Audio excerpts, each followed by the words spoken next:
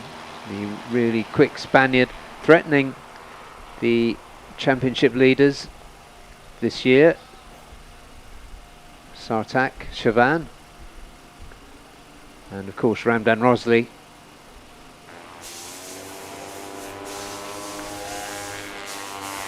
Luis Miguel, the number 3. Don't think he's going to improve this lap.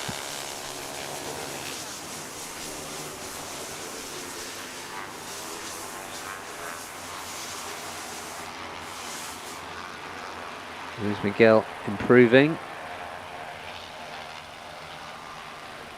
So maybe at the very last here on this qualifying 1B session, we might just see a lap in the 1:44s. Let's see what Pedrinho can do. And sure enough, Vicente Perez Selfa has moved himself up to the top, and he is into the 1:44s, 1:44.975. Almost inevitable that the Spaniard would rise to the top after, by his standards, a quiet day yesterday. Only his second outing in TVS and his first time at Mandalika.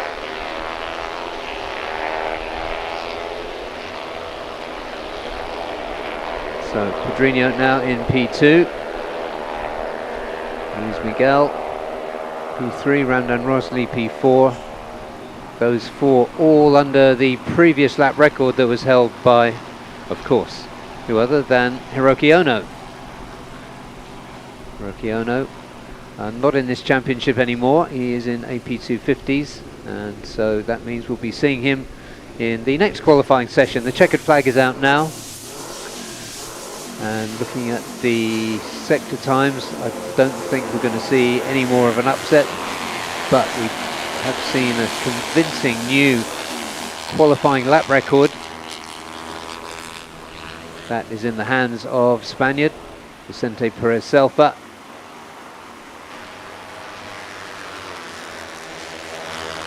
Sartak Chavan having a quiet one. Looks like he's going to end up qualifying 8th, so a 3rd row start for the Indian. He missed Motegi, round 3, which is away in Europe on CEV duty. 19 years old now, Sartak, and seems to be still growing, so a little big for, getting a little bit big for these 310cc single-engined Apaches.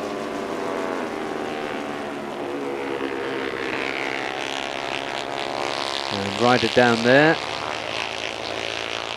Let's see who that is. Oh, that is Sartak.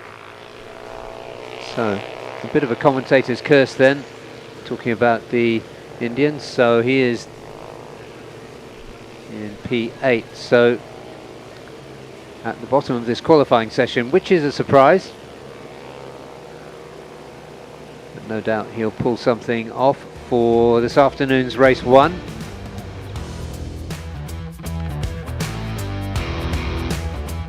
And one of our partners there, and in the backdrop, Indian Oil, suppliers of fuel. So Vicente Perez Silva, 1:44.975 for the Spaniard. Pedrinho Matos fellow Iberian, the Portuguese, 145.028. Then it was Luis Miguel, so an Iberian top 3. Then Ramdan Rosley, championship leader, 4th. Chirant Vishwanath, winner last time out, 5th. 6th, Oratui Piri. Then Jinkento Turner from Japan, Sartak Shavan was 8th quickest. Those will be the top 8 grid positions for this afternoon for race 1, that'll get us underway at around about 12:30 local time. So let's take another look at the highlights of that session. Incredible lap times in perfect conditions here at Pertamina Mandalika International Circuit.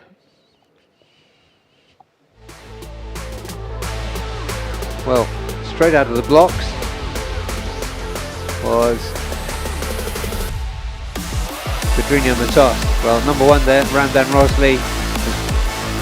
So the riders here at this stage are just on their opening flying laps, their first flying laps. Luis Miguel, number 3, looked good all the way through yesterday, quickest yesterday. Vicente Silva, improving all the time. He was 3rd quickest on combined times yesterday. And then with half the session remaining, he started to come through. Pedrinho Matos did an opening flying lap of 145.496, then bettered his time from qualifying 1A, bring it down to the low 145s. Looked as though he was threatening the 144s. The 144s would appear on the screen, but not from Pedro Matos. Vicente Silva at this point in the low 145s, but down in P4. Luis Miguel, we kept our eyes on him. He kept improving. Quickest yesterday, 2nd quickest at this point, but then still with 1 flying lap remaining, Perez pulled off that sensational lap, 144.975 in perfect conditions here at Mandalika. Jinkento Turner, the number 13. Checkered flag was out. Nobody could do anything about that 144.975. So pole position this afternoon will be Vicente Perez. Now we got plenty of qualifying action remaining for you. We will be up next with a 30-minute straight qualifying session for the AP250s. That will be followed by a 30-minute session for the 600s. And after that, we'll show you the schedule shortly. There'll be Super Pole and the ASB 1000s. It's a perfect morning here at Mandalika, so stay with us for qualifying morning for round 4 of the LFN FIM Asia Road Racing Championship.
Vicente, strong qualifying time, 1:44.9. How is it out there after yesterday?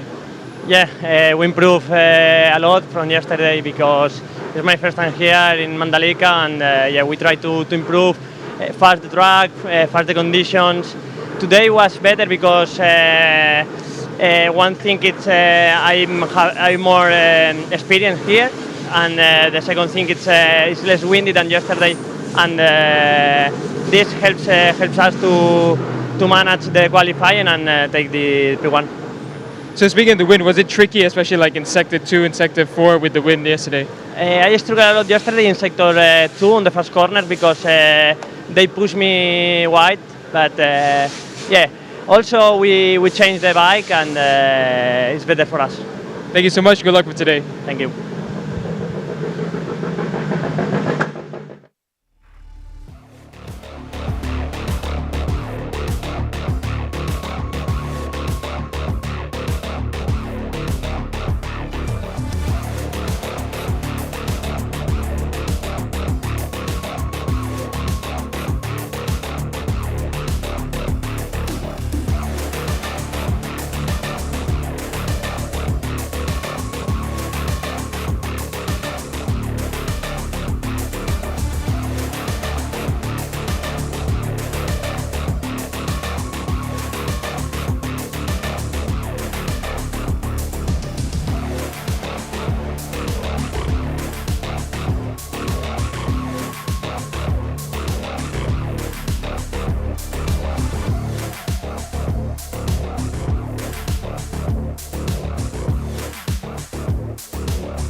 Kawasaki with Unai. So Unai, yesterday's crash was a scary one. First of all, are you okay? Yeah, I'm fine. That was a big crash, but yeah, I'm fine. The team did a nice work. The bike is perfect for today, so let's see what we can do in the qualifying.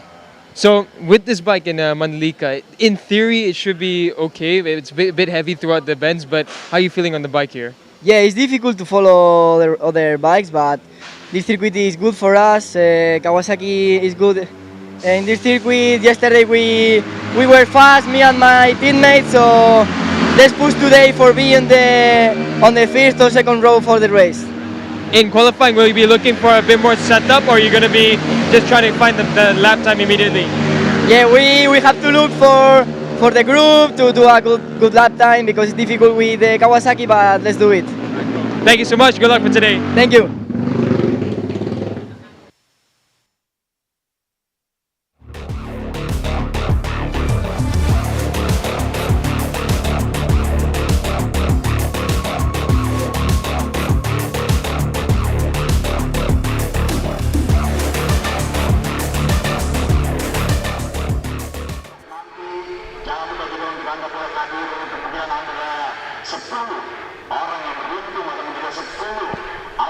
Here we go with AP 250 qualifying here at Mandalika. We are here, of course, for the fourth round of the LFN FIM Asia Road Racing Championship. And a nice gentle trundle out of pit lane.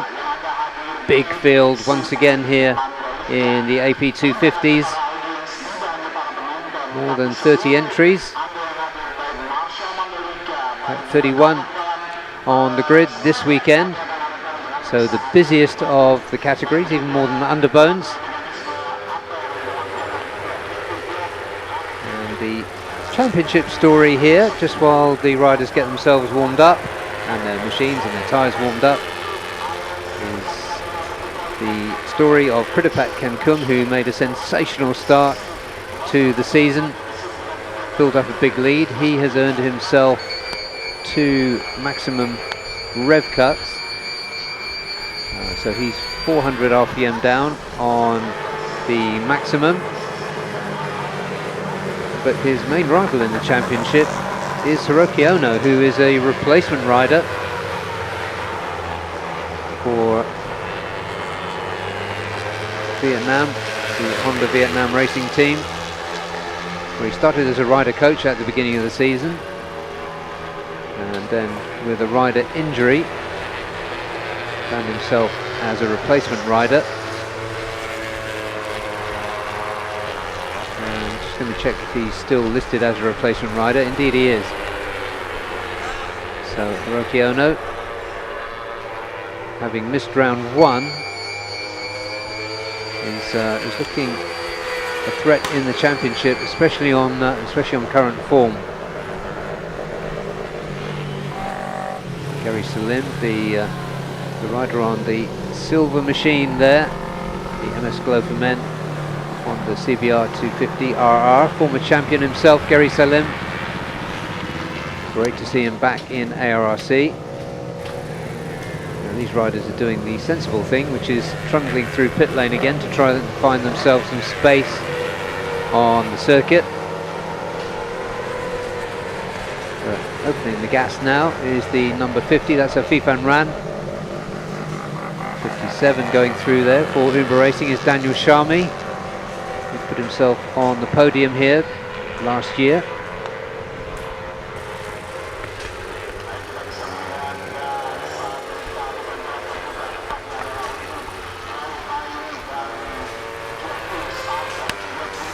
There's Daniel Sharmi.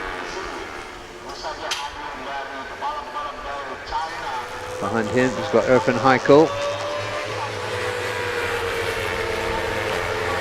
Something falling off on the track there, or blowing around the track. So let's see, it was good to hear from Unai Kalatayud just now, talking to Daniel, that he's basically okay. Well, clearly took some abrasions to his forehead yesterday in that horrible looking crash. There he is, the number 55 on the Pro Power Antares Kawasaki.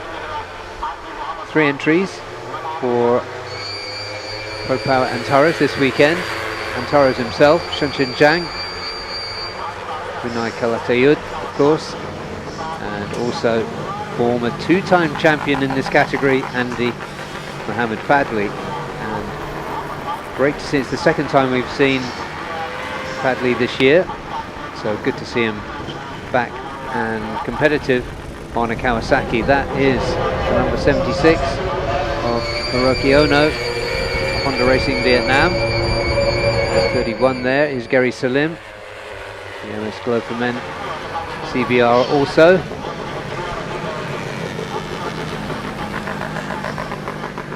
Kalatayud not getting it stopped in time for turn 1. Just letting Irfan Haikal go past.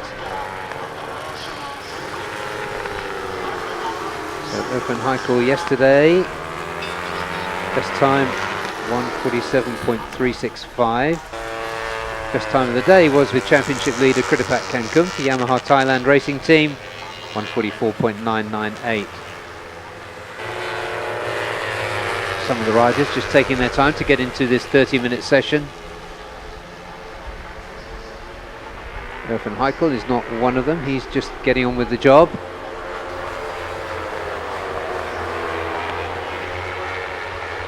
At the top of the timing screen is Rish Takahira, number 44.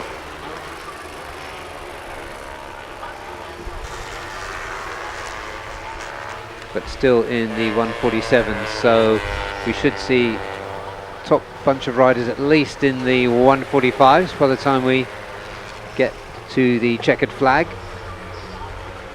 Stay with the young Malaysian, Irfan Haikal.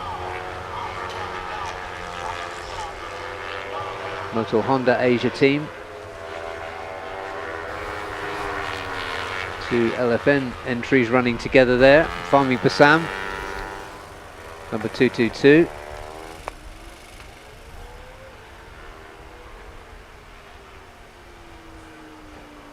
And the number 43 in for this round, Rekat Yusuf Fadila. A very, very decent rider indeed. Looked pretty good yesterday. Best time 1:47 for the wild card this weekend, in for Yamaha LFN HP 969, running 2 bikes. Number 100 there is Tayo Sato. He's on the bike normally ridden by Setu Rajiv this weekend.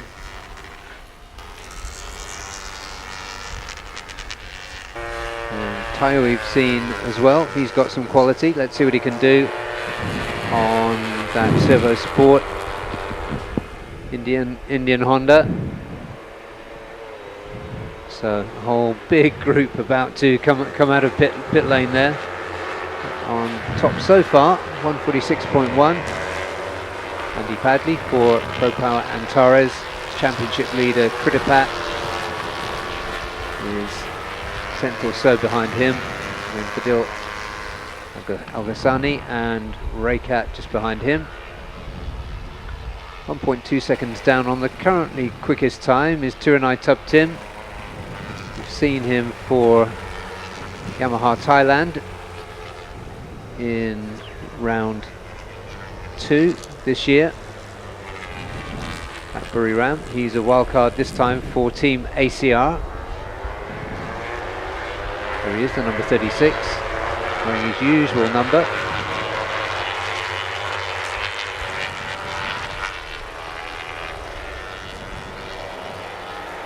Number 39, Kritapat, running, as I said earlier, with a 400 RPM rev cut, thanks to his advantage in the championship.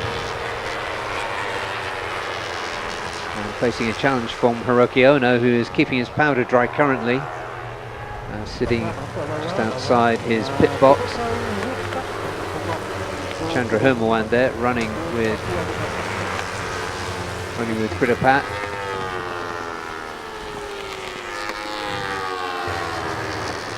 Chandra's had a good season so far as well.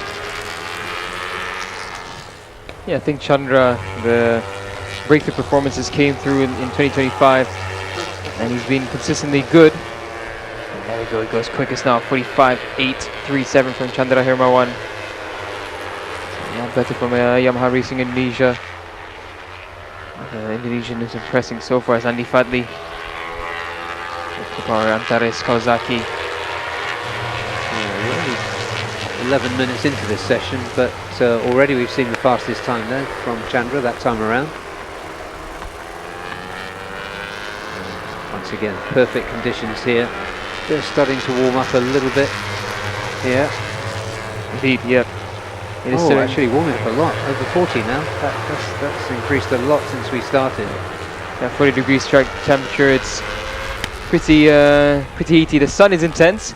And as Vicente Perez would have told us, it's not as windy. It's still windy, but it's not as strong of a gust that compared to what we had yesterday. So you do feel the heat a bit more. The air temperature, however, is still quite decent.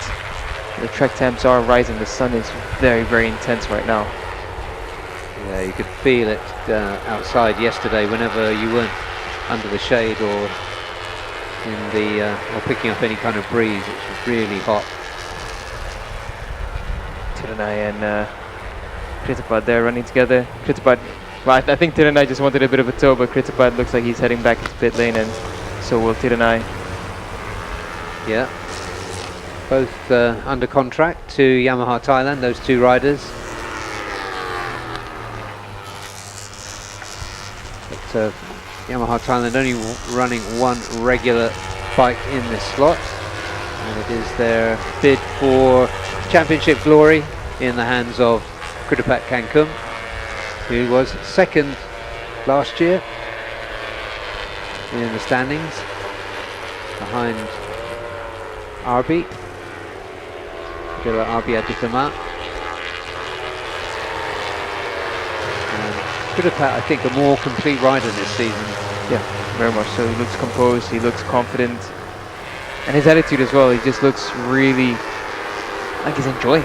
Yeah, he's got just enough of the swagger. Yep. I think he believes that he can do it. He has got to worry about Hiroki Ono, I think. Yeah, I think everything was pretty smooth sailing until Hiroki Ono showed up in the paddock, and now suddenly the championship battle becomes just that bit more intense. And the thing about Hiroki, you can see, well, the way he approaches qualifying is exactly his character as well. You don't see him right now in the top positions. At some point, he will suddenly show up in the top 3 at the very least. Yeah, about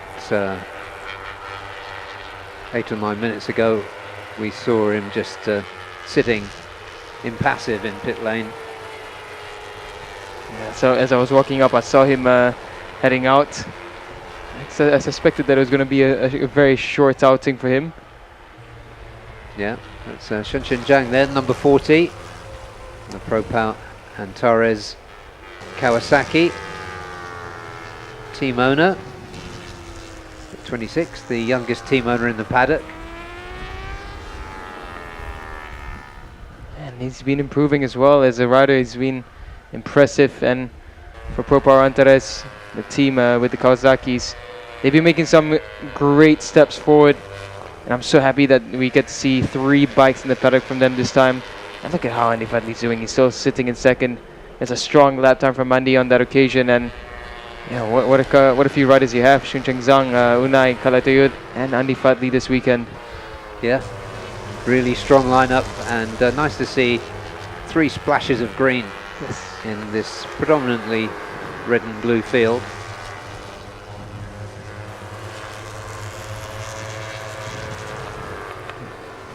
Gary Salim just trying to find a bit more pace, and so is Galing Hendra.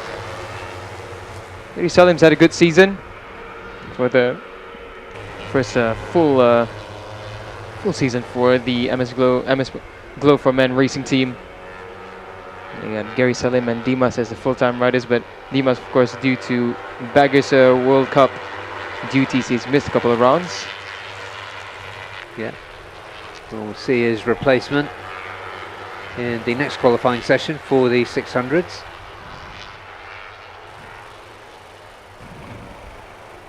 Yes, Pancharuk just trying to make his way through. Pancharuk, another one that we are looking forward to seeing more results from him. Strong performance in Motegi. Finally getting to grips with the AP250 bikes. It's a lot more weight compared to what he's used to. He's used to those NSF 250Rs, which are much lighter than these. I think lighter by about 70 kilograms, or 70 or 80 kilograms. Yeah, and he's still very much growing, Yeah. isn't he? What is he, 14 years old? Yeah, about that. Yeah. He's a young boy and a mega talent for Honda Thailand.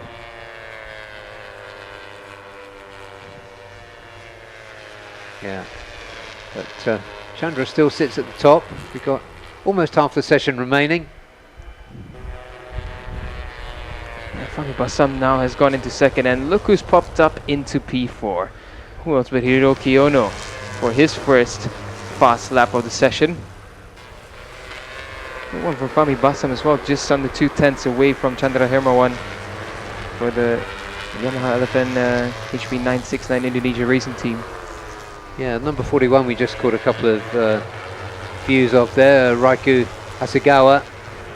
2 Japanese riders in for the Indian team, Servo Hypersport, racing by 1010. That is Galang Hendra, the number 99.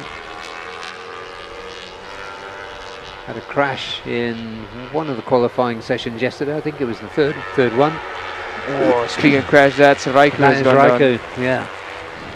It's actually the second time I've done that this morning. Mention a rider and they go down. Commentator's curse.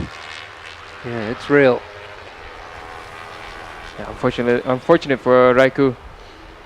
Making good steps forward, Team 1010. Here's the crash from Raiku Hasegawa. Oh, he's gone off early there, turn 1.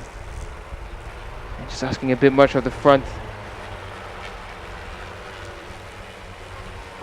Yeah. Little Fitri having a close view of that, almost target fixation, I think. So there is 0.4 of a second covering our top 5. And that includes 2 main championship contenders, Kritapat and Hiroki Ono. 39 points adrift. There's 50 on the table this weekend, and he sensibly said in interviews with our team during the week, he's just taking it one race at a time, and I do actually believe that. Yeah, exactly. And it's his way of winning championships, because what he said is totally right. Get the results and the championship points follow. It's sounds all too simple. He is a simple man, Hiroki Ono. Yeah, all he likes is winning. Yeah. Loves winning, hates losing. That's it. Meet Hiroki Ono. Yeah, if Hiroki Ono has a documentary, that should be the title. Indeed. There's Dennis Shami, who's not had the greatest start to qualifying yet. They've had a bit of an issue to get that bike going, but here he is now. They've been slowly working and bringing that bike into a strong performing machine. They had a good test run technically for them in MSBK last weekend. We have seen some improvements with the bike. Yeah. So let's see, Dennis Shami now with a decent group with him. Yeah, Carlson Jacob in there.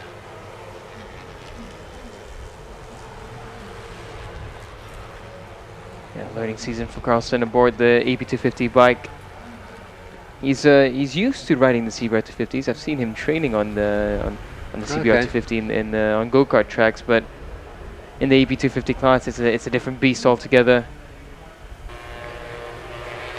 Also riding the Talent Cup as well.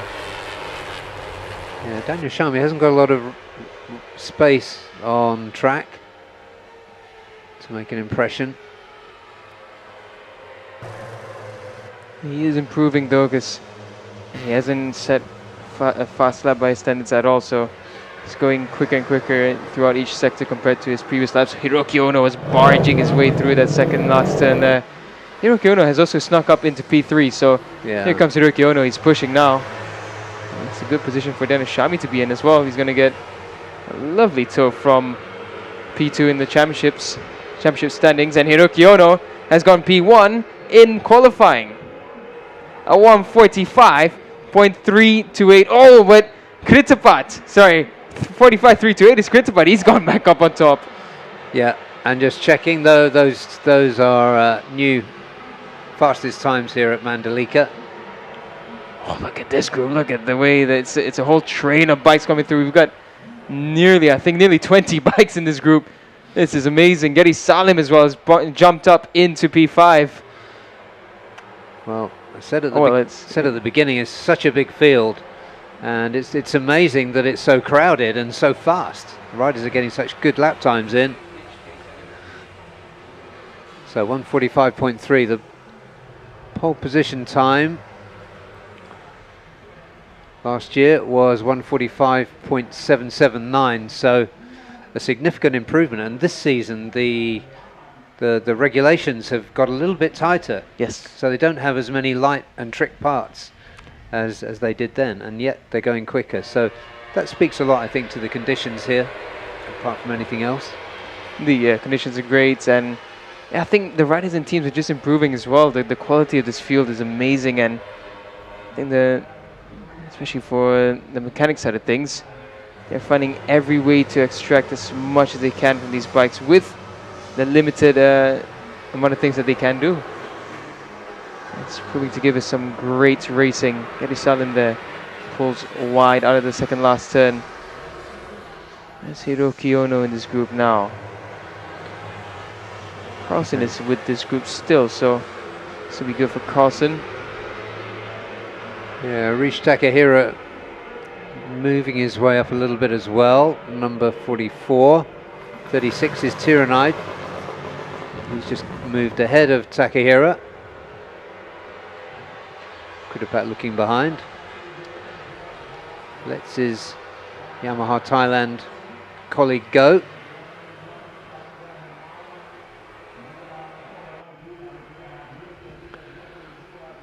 Yeah, so glitch has been fixed. Getty Salim is in P5, so a really good lap earlier on from Getty Salim. As it stands, we have a very fast group coming through. It's Kritapat, Hiroki, Chandra, Fami, and Getty Salim. That's your top 5. The next is Andy Farid and Rich Takahira. Yeah, Kudapat's going to leave this one. He's dropping back in that group. 6 minutes remaining.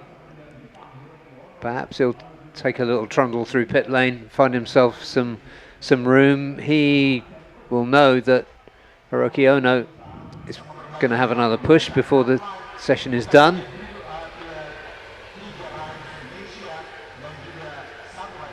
So Kudapat, Hiroki Ono, Chandra Hermawan, provisional front row, Tiranai Tiranai getting it all wrong there. Yeah, he just couldn't get that bike turn in time, and Pirapong luckily avoiding any contact with Tiranai there. Yeah, Tiranai took himself out of the way. Big error from Pirapong in that one. And that sent Kritpat right into pit lane. Yeah. He wasn't quite decided, that did it for him. So hectic stuff here. We got 5.5 minutes remaining in qualifying. Your provisional front row remains the same. 37 there for SDG is Aiki Iyoshi. Some way down the order. Andy Fadley getting muscled out of turn 2 there. Andy Fadley's done a phenomenal job. Still in P6 is Andy Fadley, Shuncheng Zhang just ahead of him and Chandra. Yeah, Shuncheng Zhang has moved himself up into the top 20. He's 19th, so as you said, Daniel, improvements coming. He's really working at it. He's not just sitting back as a team owner, far from it. Yeah, Zhong Wen-Ze as well, having a really good run at it. He's up into 11th in the wild card. I would imagine it's his first time in race trim as well at the Patamana Mandalika circuit, so getting into P11 as a wildcard in this class for Tian Yu, really impressive. Yeah, just looking at Unai as well, down in 25th currently. So I mean that was a knock he took. Yeah. And whatever he's got, some abrasion on his forehead or something. Yeah. That must be painful. Yeah, what I heard is that it's just a normal cut, but yeah, a normal cut right where your helmet is going to sit. That's going to be uncomfortable.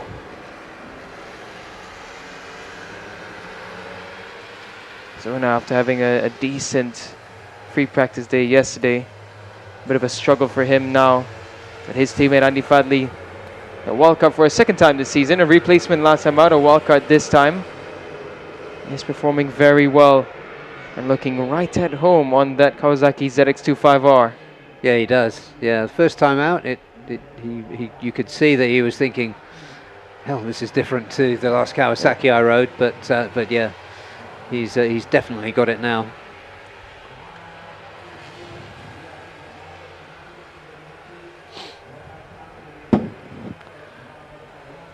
Three minutes left in qualifying. Hiroki Ono still, he hasn't improved on his previous time. He was in pit lane, so he's coming back out now. So let's see, Hiroki Ono, final push. Oh, 2 bikes down. Yeah, that is Gao Jiang, team 1 for all. And Raikou again. Yeah, and Raikou again. So he's pushing that Servo Sport Honda for all it's worth, and a bit more. So unfortunate, but no lack of effort being shown there. Gao Jiang around about P20, I think, currently. Krupat stays with a 0.34 advantage at the top over Hiroki Ono. Where is Krupat on track now? Everybody's bunched up, so it's hard to see from the tracker. And he was in this group early on. I think he's moved a little bit further back to try and find some track space. Yeah, because look at this. Everyone taking different lines, everyone messing about. Yeah. Yeah, that's what I'm messing about, but that's going to not help any one of those riders. Yeah, it's not helping lap times this. It was initially, but it's getting very busy as they make their way down the front straight. In front of Lianchi has another one that's been a bit quiet, but he has gone up into 7th. Yeah, been looking for him.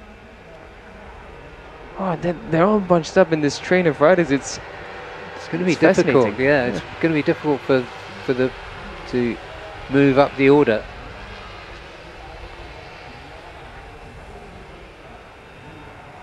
Just trying to find out where. Ah, there. Sorry, I thought that was Hiroki Ono, but it wasn't. No, it's 45, right?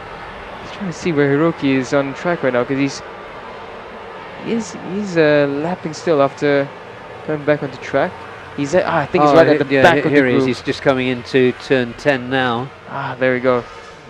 So Hiroki Ono, he is in the traffic jam. Can he find his way through? So eyes peeled for the number 76. Doesn't look like this is going to be a quick one for him. Checkered flag is out in just over 30 seconds. Andy Fadley, this has been a good session for him. Yeah, brilliant.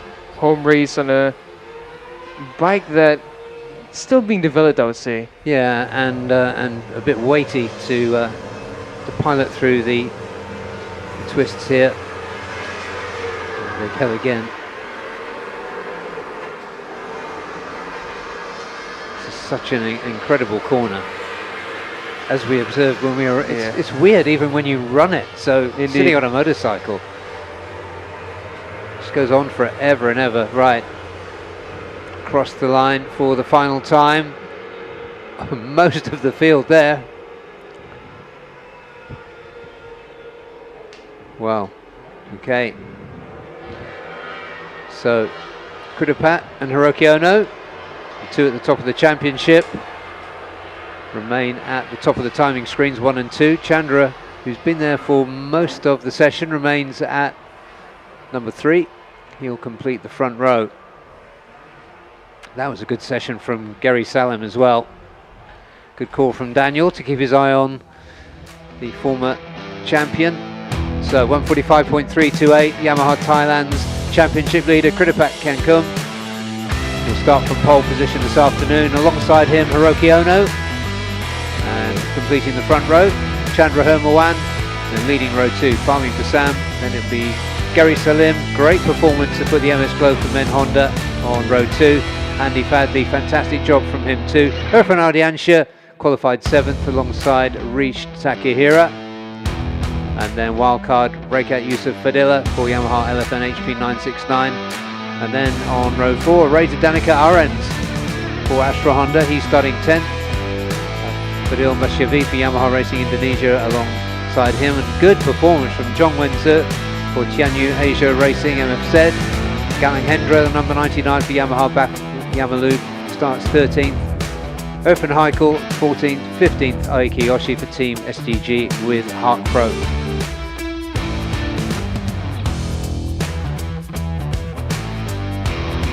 And another Astra Honda, Badli Ayatollah, starts 16th. The number 50 for Aeon Credit, JQK Zendages Cardinals, Amada Fifan Ran 17th, 18th. 18-year-old Nguyen Hu Tri for UZ Asia. Shen Chen Zhang, good session from the Chinese rider. He'll start 19th. Just ahead of Tiranai Tub Tim for Team ACR. Daniel Sharmi down in P21. Starting 23rd, Pirapong Lu Peng for Team One for All. Tayo Sato for Servo Hypersport Racing by 10:10. 24th, 25th, Jazul Jarami for Team ACR. Slightly uncomfortable, I think, Unai Kalasayud after his crash yesterday for Pro Power Antares, starts 26th. Then it's Aldiaz Axel Ismail for Yamaha back Yamalu. Starting in P30, Gao Jiang for Team One for All. And 2 crashes in that session mean that Raikyu Hasegawa for Silver Hypersport will start in 31st position. We'll have a look at the highlights of that session very shortly, and also Daniel will be in Park Ferme talking to Kritapat Kankum, our pole starter for this afternoon. Conditions here remain practically perfect. 45 degrees track temperature, 26 degrees air temperature. So it was a gentlemanly start. This huge field as they came out of pit lane. Then it'll be the top riders looking for track position. Hiroki Ono there, the 76, making some adjustments as he went. See. So it took a little while for the session to catch fire. early leader with a competitive time was Chandra Hermawan. And Andy Fadley on the Pro Parantaras Kawasaki. He showed early too. He was in the 145s. Finally for Sam, moved himself up, also into the 145s. And then after a quiet 2/3 of the session, Hiroki Ono started to make his presence felt. He would come through to grab P2.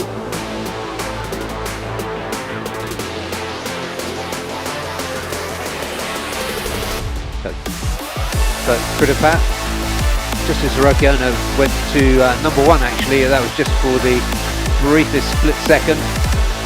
Kridapat came through 0.34 quicker than the Japanese veteran and his main threat in the championship, and he held it. There was a huge group during the last 5 minutes running together. It was difficult for any one of them to really find track space. Gary Salim making his way up into the top handful. So the riders of the session, so far as we see it in the commentary box, and I think Daniel would agree with me, with Gary Salim and Andy Fadley. But his Kridapat will start from pole position this afternoon. And Daniel is ready with our pole man. So Kridapat, pole position must be difficult with 500 RPM cut, especially over here. So tell us, how is qualifying? Yeah, for the qualify, right? We work hard from yesterday. We do everything, and then I changed a little bit my riding style, and then I want to say thank you to Yamaha Thailand Racing Team for work hard in the qualify for today in the race 1. I hope I win in the race 1. I will do my best. Thank you, Kridapat. Good luck for the race later. Thank you.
Welcome back to qualifying here. We are at Mandalika for round 4 of the LFN FIM Asia Road Racing Championship. And this is Super Sport 600 qualifying. And Daniel, we've got a really tight title tussle here. Casper Daniel at the top with a 6-point advantage.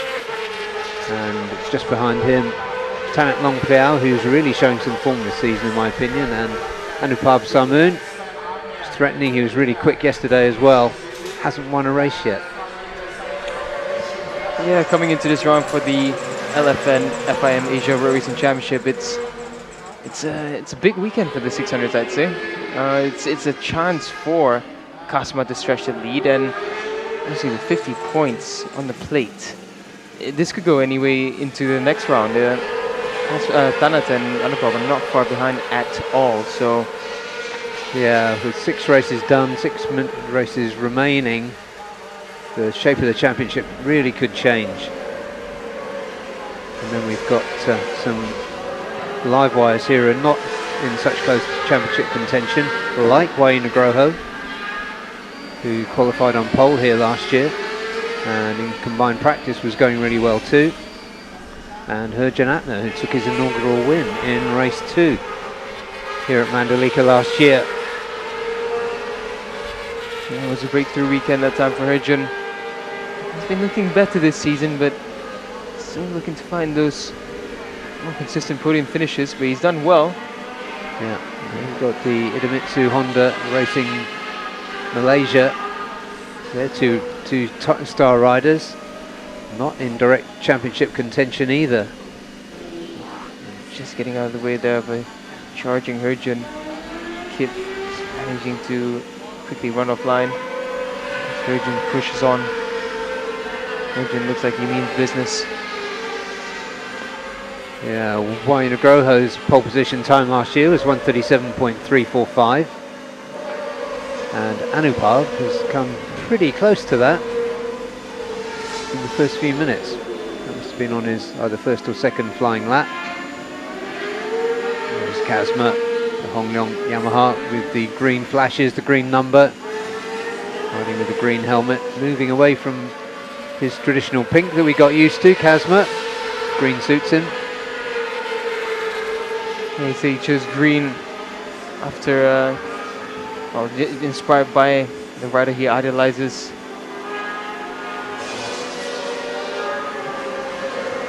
The rider he idolizes, yes, okay. As much as I got out of him about the color swap, but yeah, he wanted a new change for the 2026 season, and it looks good. It really does look good, especially on that Yamaha.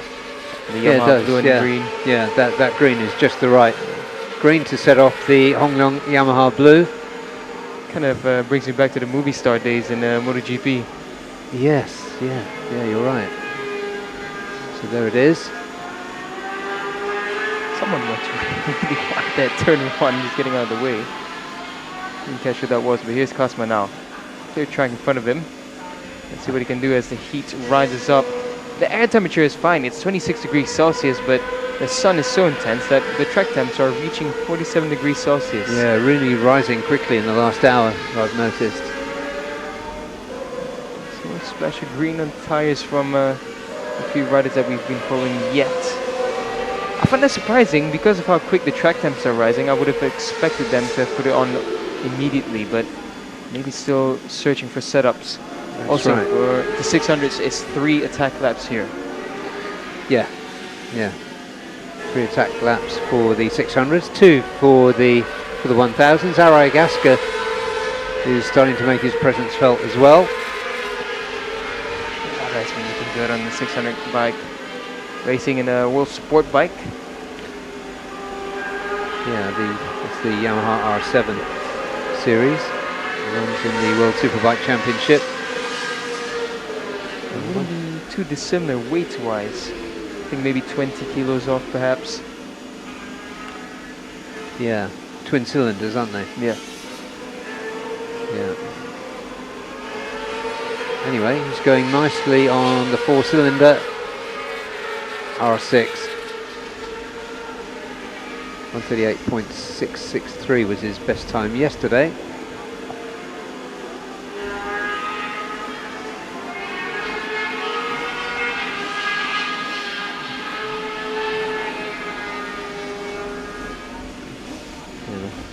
Missed the number, but I think that's Khalid and Pawi going through there. Another rider, Malaysian rider, who's rung some changes, having changed his number from 89 to 98.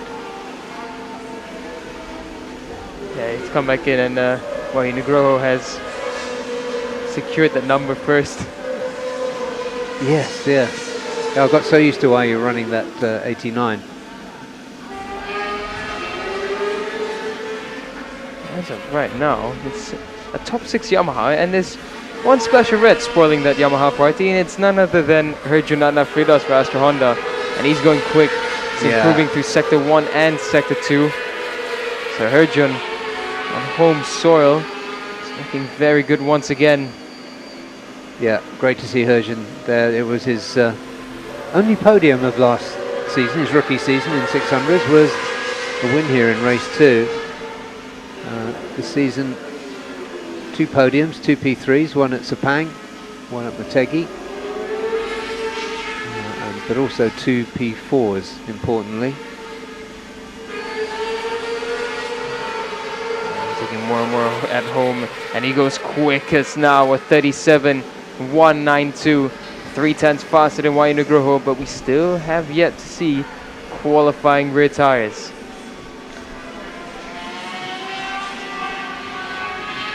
Yep, there is Anupab, quickest yesterday on combined times. Currently lurking in 3rd.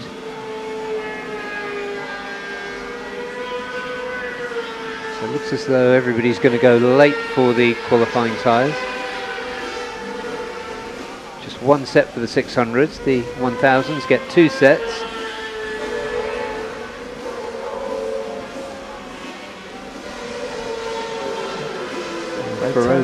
Sorry, Daniel, go on. No, I was just observing the track times, and I was thinking by the time that they do get the qualifying rear zone, it's going to be closer to 49 degrees Celsius on the track, so properly hot. Yeah, Anupab looks like he's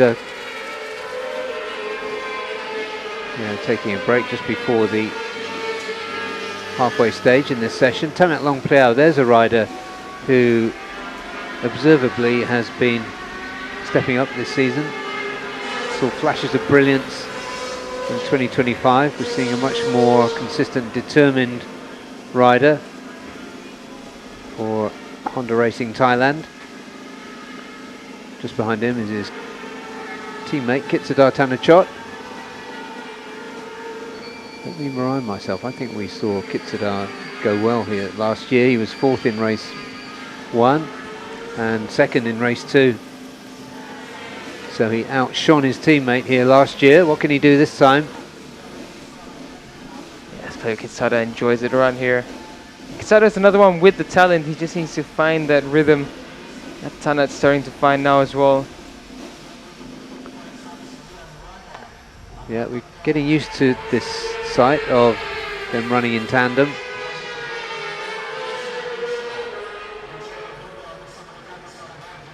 Very, very well run team indeed. On the Thailand racing team, been in this paddock for years and years and years. They're running Nakarina Tirapuvapat in thousands. Got Chitral Chat, a young up and coming star in AP250s. So in the Malaysian Honda pit with Helmi Asman. Helmi 1.2 seconds off currently. Yeah, it's strange. He had a good outing in free practice, and he was feeling confident as well for today. But as of right now, it's not really going in the right direction for Helmi. 1.2 off. Yeah, and just seeing the centre there, the MS Glow for Men Honda. It's been ridden this weekend by Felix Putra. Good to see him back in this series as well. Oh yeah, it's great. He's taking a step-by-step approach, and he's slowly getting into the groove with the Super Sport bike. Completely different bike to what he rides in the World Sport Bike Championship. He's done a decent job so far. Yeah, I think Nitty Racing have been behind the entry of Felix and also Araya Gasket into this round. So props to them. Yeah, NT Racing doing some great work for the Indonesian riders involved, with all the top talents from the nation as well. And Zami Kamal still trying to find some performance on the Victor Racing R6. It's a shame because I've seen what Izam can do on a factory R6. It's very different from what it looks like now, and Victor, of course, their struggle is that they're not a factory team, so they're trying their best to provide what they can for Izam. And it's really that step-by-step approach, just trying to find it. Been frustrating. I expected more from him. We know he's got the talent. Yeah, just last season I saw him on the factory R6, and he was quick. He was so quick. Yeah, The talent is there. Victor Racing, they're just trying to see what they can provide to get Izam to feel a bit more comfortable on that bike. The good thing, one thing we can see is that power-wise, that Victor Racing bike has been done up brilliantly. And I think it's just probably the geometry, the suspension that needs a bit more work. Khalid and Powie on your screen there, in case you didn't recognise him. Currently down in 11th. Looking calm and collected, but surely looking for greater things. When he was so much the rider to beat for much of 2024. Yeah, the thing is, this season, Kip, physically, he's looking at the best I've seen him for a number of years now. He looks very committed once again. Again, for Kip, it's just finding the consistency. That's Tanat. Yeah, Tanat's grown into his role as a 600 rider. Nice and calm there in the Dimitso Honda Racing Malaysia pit.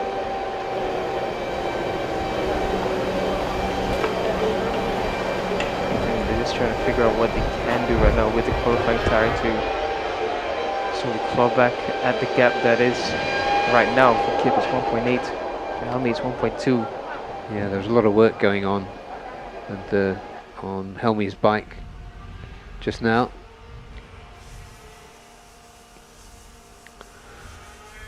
So Hergen sits at the top with a 3/10 advantage,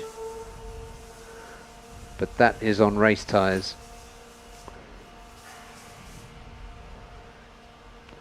Yeah. Race pace last year, 1:38. Slightly cooler conditions this time this year compared to last year. We're averaging about only half a degree off the regular temperatures around Lombok, but on the track it's quite different. Cooler winds. Track temperatures are still hot, however.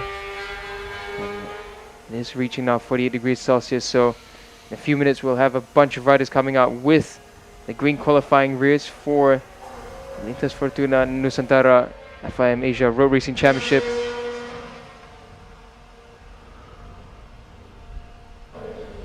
And out early is Zhao Tianhao. He's still on race compounds by the looks of things. Yeah, Zhao taking the opportunity perhaps to show his sponsors. But, giving some value to the sponsors. I think this is good for Zhao as well. Now that the track is empty, he can really focus on just trying to find a little bit more in himself.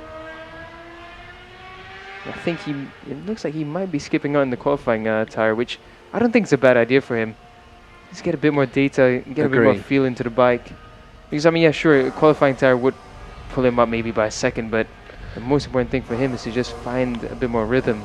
That's right, and it won't change. It won't change his grid position. So yeah, good strategic work there by Victor Racing.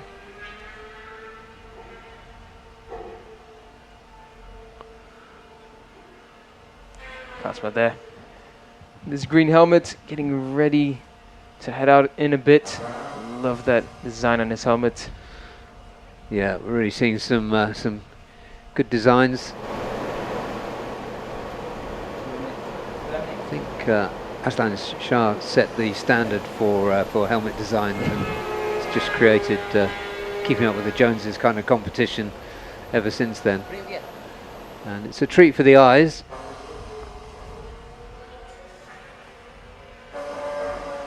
And a lot of more riders have been contacting Masaki-san as well to get their helmets designed by him. I do believe. Yeah, including Kito Abe. Yep. I wonder if Rocco's debuted his new helmet yet. Haven't had a proper look, but I'm pretty sure it was supposed to be this round. Okay. We'll have a closer yeah, look. we've gotten used to just seeing him with the plain black helmet. I think. Yeah, I mean, we'll talk more about him obviously in qualifying, ASB qualifying, but I think he's earned himself a custom design now. Yeah. And the last conversation I had with him, he was excited for it. So let's see whether we do have that lovely surprise of a nice design. Speaking of a nice surprise, and Zhao improving on the last lap. So again, this is what he needs to do. This is great to see from him. Yeah. He's brought his lap time down by nearly a second. Yeah. Legend on your screen there, Wee Wee, working as he does up and down the pits with the Yamaha teams. 125 GP legend from earlier this century. A few legends in the paddock. Season for ARC. These two now getting ready to go out. Don't see it yet, but pretty sure there's going to be a green strip on the side of those tires. Yeah. All eyes on the gentleman holding the tyre warmers there. Just trying to keep them as hot as possible. What's the target temperature when you take them on? Is it 80 something or higher? That's a good question. Different mechanics have told me different things in the past. Right. Yeah, it's going to be at least 80 degrees, I think. Yeah, I think that's 70 to 80 is a minimum, and then you can take it up to 100. Sarton now putting in good work. He's just come across and knocked off another point, another 9/10. Yeah. Much better. Yeah, really good work.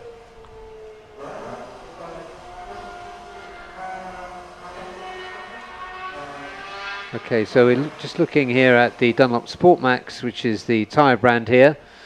And a reminder, and we've had lots of fun with this so far this season, that this is a prize for ASB 1000 for anybody who can break the lap record.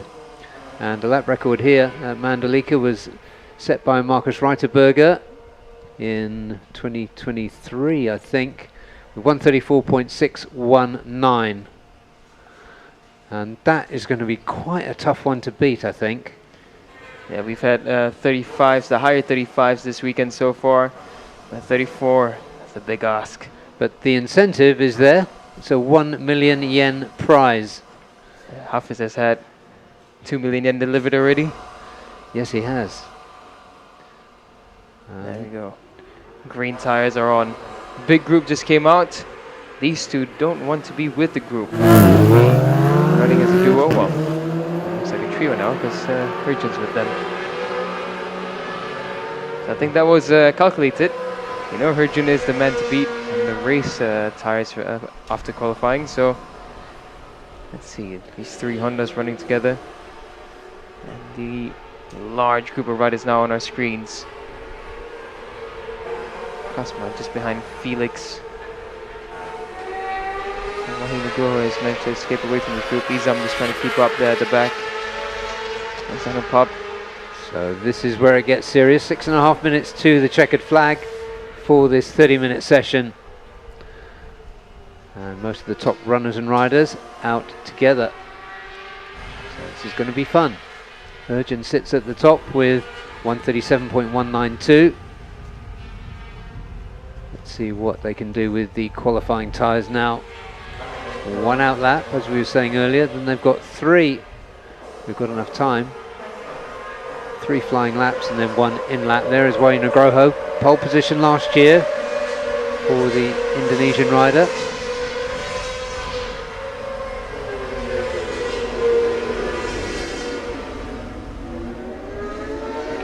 Paz, number 23, with the flashes of pink. Filipino rider for Hongyong Yamaha. There's Daniel's teammate. He's got Anupab behind him. Kazma is behind Anupab. So flying lap begins now. Carl there a bit wide. Anupab goes right through and he's right behind the 2 Indonesians, Farozi, Wahyu. So Wahyu's actually gone in distance. That's Arai. So Arai's at the front of that group now. Wahyu has sprinted away and he's improving through sector 1. So look out for Wahyu Nugroho for Yamaha Racing Indonesia. Arai Agaska there leading the group ahead of Farozi, Anupab and Kasma. And Carl behind Kasma as well. Look at Kasma, he's trying to make a move on the inside of Anupab, but Anupab was trying to make a move on the inside of Farozi. Yeah, this is going to be hectic. We've got less than 5 minutes remaining. Wahyu is in the best position. He's got clear track in front of him. Kasma and Anupab struggling in this lap, understandably, because they're trying to get past, but it's not easy. Everyone's pushing. Wahyu, quickest sector 3. There he is at the front of our screens. Falling back onto Arai and Anupab, but Wahyu in front of them is on course. Take provisional pole.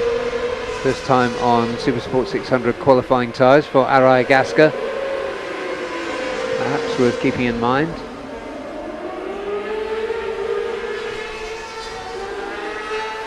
What's Wahyu going to do as he comes across the line? Wahyu's done a 137.197, but it's not enough to knock Ercan off provisional pole for now. Yeah, 2 more flying laps. Just under 4 minutes remaining. Number 89 is Wahyu Nugroho. 5,000th adrift currently of Ercan.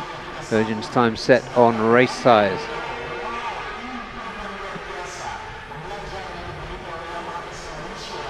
Wahyu now.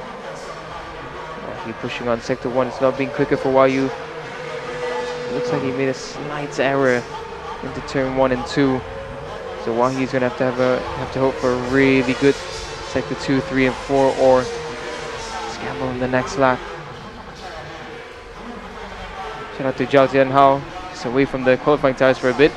He's improved up to 2.5 seconds almost now from the previous session.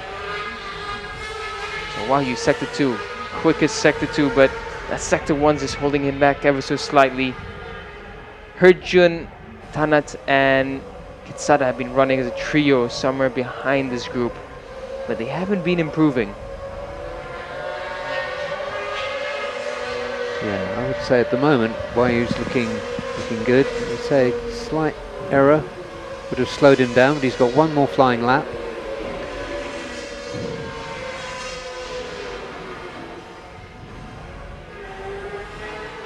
Well, he comes across the line now. It should be another decent lap, but it's not going to be enough. 37.3. So he knows this is it. We have a lot of slight improvements. There's a slight improvement from Anupab, slight improvement from Kasma. Now there's a big improvement from Helmi. Helmi has done a 37.8, so that puts Helmi now provisional 5th.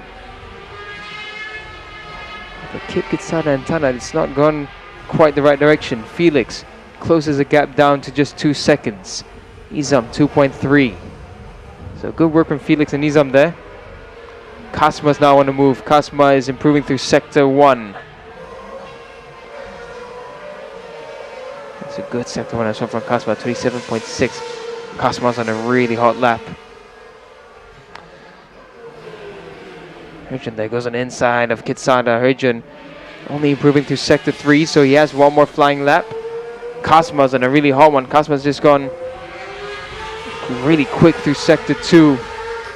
Okay, so we know we're now on the last flying lap for nearly all these riders, and certainly the front contenders. There goes Hergen, Kitsudar behind him. Both we know go well at this circuit. And Kazma. Quickest every sector. Here comes Cosmo. Anupar up in front of him. Can he make it a strong finish around the second to last turn? Yeah, it looks clean. Yeah. It's going to be a good one. It could be a 36 from Cosmo. Let's see. Comes across the line now on the qualifying tires. Cosmo Daniel is at 37.091. So just slightly above a 36. That's a good lap from Cosmo. No one else improving close to that.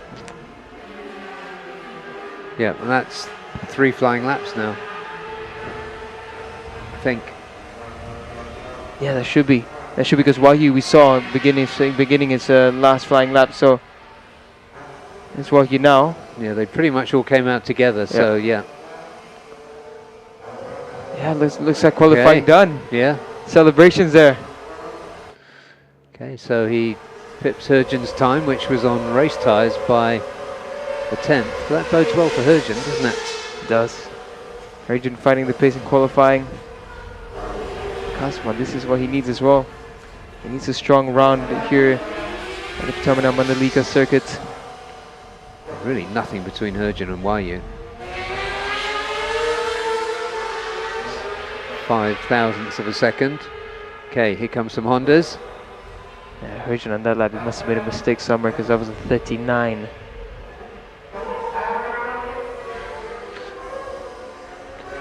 Yeah, so Kazma Daniel, pole position. We'll have Hergen and Wahyu alongside him, occupying that front row.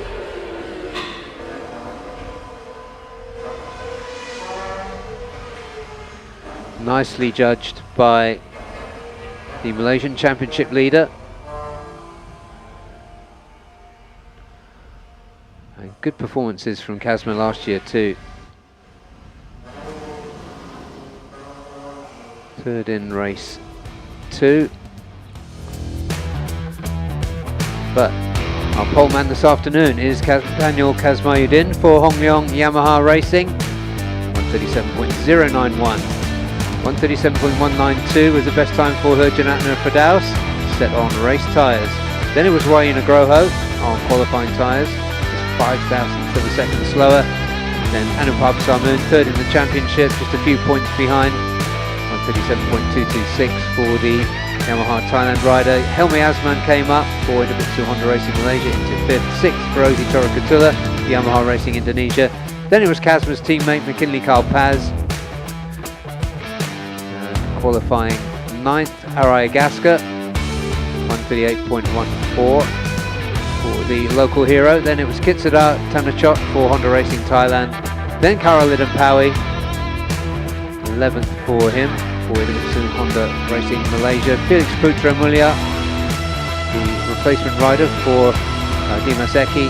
Then it was Izam Ikmal, 139.5 was his best time. And then Jiao Qian Hao, 145.742, improving through that session. Still at RB, Aditamar is listed there. We send our very best wishes for a speedy recovery to RB, who unfortunately has to sit out this round. We'll take a look at the recap as we look across the mountains and the gathering clouds. Not threatening, but just gathering.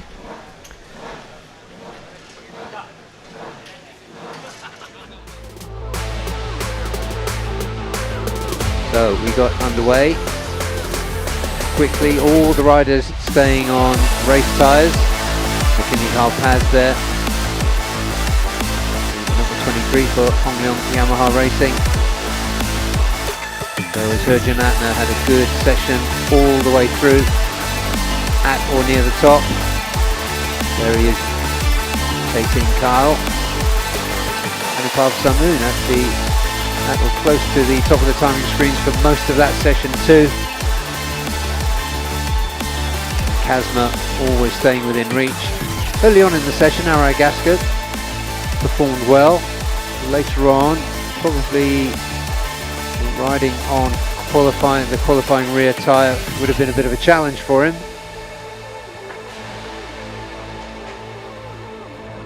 But Aragasca on best position in this session of P5. Then there was a break, of course, and then with just 6 or 7 minutes remaining, almost everybody came out on the qualifying rear, and so we knew we were in for a scrap in the last 5 minutes, and that's exactly what we got. Herjan Atner holding provisional pole position, the time 137.192, set on race tyres.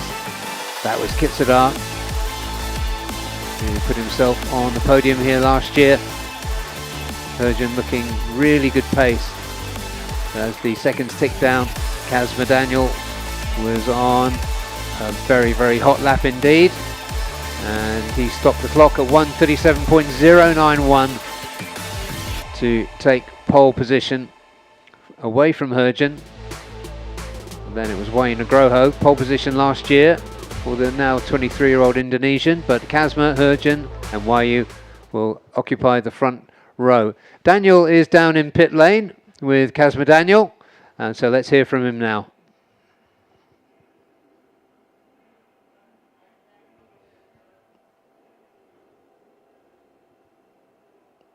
So Kazma, strong qualifying after a bit of a difficult day yesterday. Tell us, how was qualifying? Actually, I also, from yesterday also, I'm feeling very difficult in this track. A bit strange, I don't know why. Not same feeling as last year, but yeah, in this qualifying, actually in every circuit I try to ride alone, but only in this circuit I feel like I cannot ride alone. I need to find someone and try to slipstream. Then in the last moment that when we put qualifying tire and I have some group and try to follow and have a good slipstream, and yes, we able to make a top one. And even I also quite surprised I can make a pole position again in this track, because we know Herjun and Wayu was quick, very fast here. So yeah, alhamdulillah, we just ready for the race, and we will see what happens next. The struggle, was it more towards suspension setup or just the track getting the feeling? I think it's about my feelings and also the grip on the bike. But I don't know why they say that setup everything is the same like last year, but still I cannot make a same as last year riding. So I think it's from my feelings. So I need to find back my feelings, and we will see in the race, inshallah. Thanks so much, Kazma. Good luck for the race. Thank you.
It's time for Underbone 150 Super Pole here at Mandalika as we reach the climax of the morning qualifying session for round 4 of the LFN FIM Asia Road Racing Championship.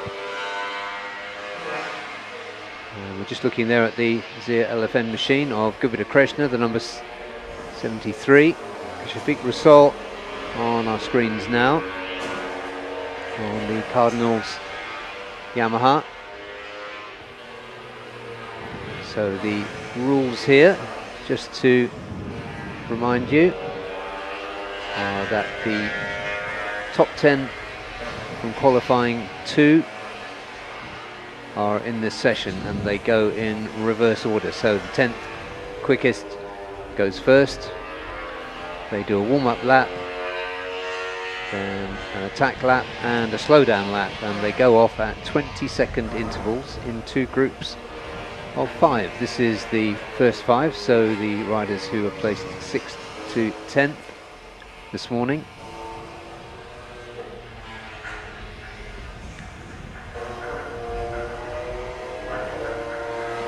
There we are, back again with Gupita Krishna, who was first away.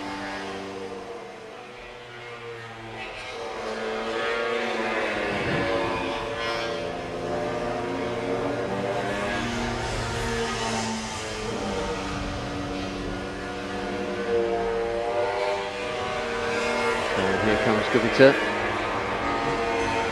He starts his Super Pole lap.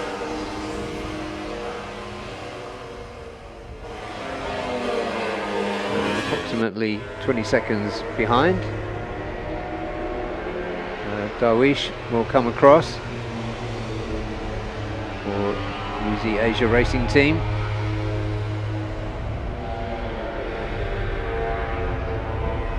Yeah, Darwish has gone well in Super Pole lap, so see what he can do here. A decent performance in qualifying too.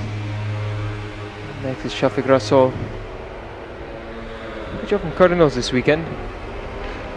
Yeah, very good. It's gonna be tricky this with the strong winds that we have here. In a solo lap, so you don't have any dirty air to catch slipstream from, so you're just gonna get the gusts of wind blowing across, and these bikes are very light. Yeah, they will feel it on these machines, that's for sure. And all through the weekend so far, the flags of Indonesia, the distinctive red and white flags, have been blowing pretty much horizontal. And the breeze is not the right word, but the wind coming off the Indian Ocean.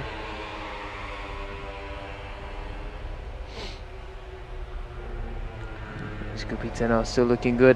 Shafiq Rasol, a couple of riders behind him, is going really strongly. The quickest so far of these 4 riders is Shafiq Rasol.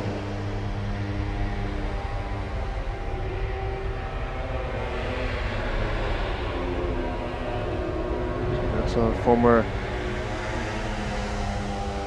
he's had experience on prototype bikes as well in the past, so he's a quality rider. But first off is Gupita Krishna to complete his flying lap. It's a 1:58.9. So that's a marker. It's not a terribly quick one for Gupita.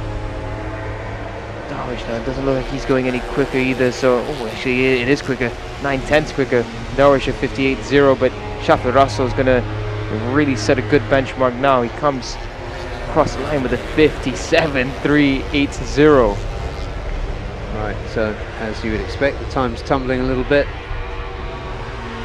He's a popular man, Randy Oding, favorite for this weekend. Comes across as a 58.4, so provisional third for Randy Oding. Last year, 1:55.3 was the pole time set by Dimas Julie. Helsinki tried to get as compact as he can. He is quite tall for these bikes. 58.683.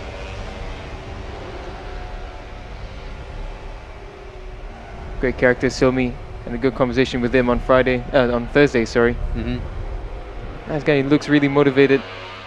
And he's done the first job, which is to get into Superpole. Yeah, yeah. So in the Team One for All, headed by the 125 GP legend we were talking about earlier, Weechi Wee. He's a busy man, Weechi Wee. He is.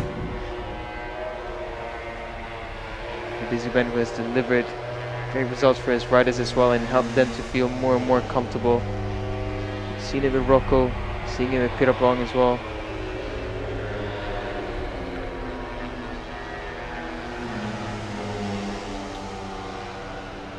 So Shafiq as he makes his way back around to pit lane. Good job with Shafiq and Cardinals. Trevor Russell, we saw him first time with TKKR here. Sorry, not here in Tamina Mandalika, but in the ARC Championship. This time he joins the Nictas Fortuna Nusantara FIM Asia Road Racing Championship here in the Tamina Mandalika circuit with Cardinals.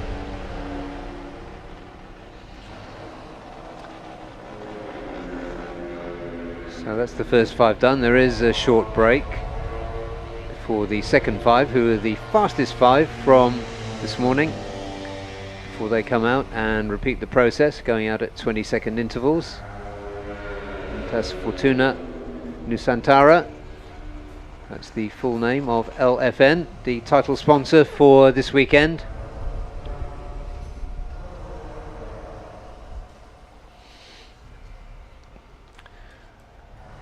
And yeah, at the top of your screen there you can see the stiff breeze blowing the national flags there. April King coming out looking slightly untidy on his exit from the pit box, but I'm sure he'll sort that out. Yeah, he looks eager, huh? He's been having a good season, April King. Much better season for him. Yeah, huge following back in the Philippines, so shout out to all our friends and fans in the Philippines who are watching this. Yeah, the motorsports scene in the Philippines is always growing. I heard that they've got 48 weekends of racing across all different types of two-wheeled action coming up. Really great to see that the Philippines is growing in the motorsports side. Absolutely, yeah, 1 podium, a P2 for April King so far this season. We do have a young Filipino on the rise, Alfonso de Quigan, to look out for soon. Yes, we do. I've seen him in AP250s. Here is Fadli Regani. That is Dimas Juliet Moko. I was saying earlier, last year, pole position, winner race 1, winner race 2. It's a real favourite for this weekend. Strong contender throughout the season and always strong when we come here to Mandalika. Every home track has one of the local specialists, and Dimas is definitely one of them. Yeah. But he's a really good qualifier as well, Dimas. Even before he found his race consistency, he was a qualifier. I think in one of his maybe his first Underbone 150 race at Buriram, he took pole position then.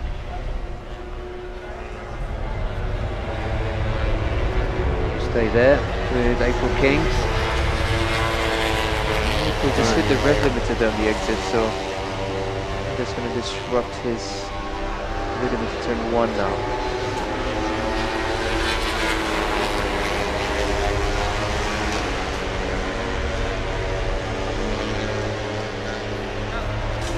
A momentary moment where you hit the rev limiter, sounds like it's a small impact, but you're on your own now on an Underbone 150 bike, trying to get the speed. Can take a tenth or 2 off. So on their Super Pole laps now, April King, looking as Arnold Fauci, name rings a bell, and Shurat Sauki. Sector 1, 2/10 quick already. Person is going quick. 2/10 up in sector 1, so he's on course for 56 at this rate. Shurat Sauki absolutely ridiculous how much faster he was than everyone else through sector 1. The only one in 33s. So, Shirachaki, not a bad sector 1. April King, a really good first 2 sectors for April King. Husni, sector 2. So lost a bit of time in sector 2. He's 3/10 off Shafiq sector 2. So time he's made up in sector 1, he's lost in sector 2. Someone's gone even quicker. I think April King. It's not April King, but yeah, as of right now, the purple sectors have gone missing. Husni has made up for it now in sector 3. So Yeah. April King's on a good lap. Yeah, this is a good lap for the Filipino.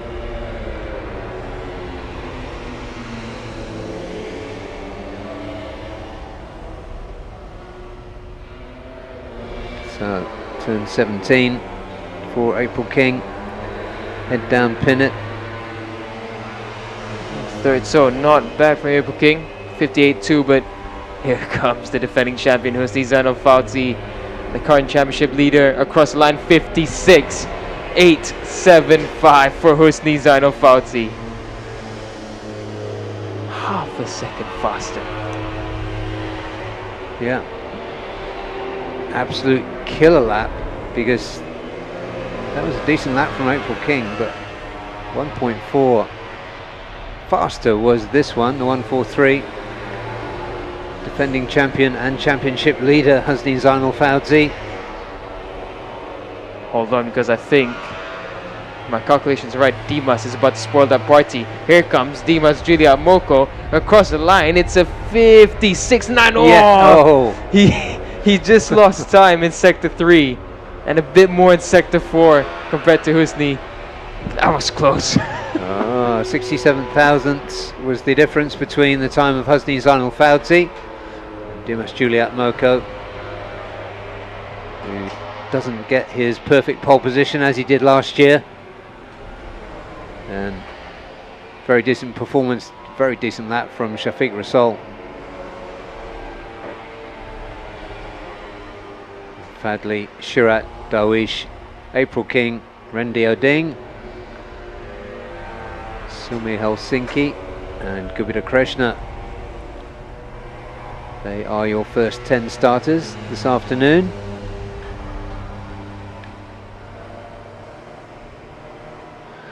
There he is. What can the rest of the field do about this 1:43?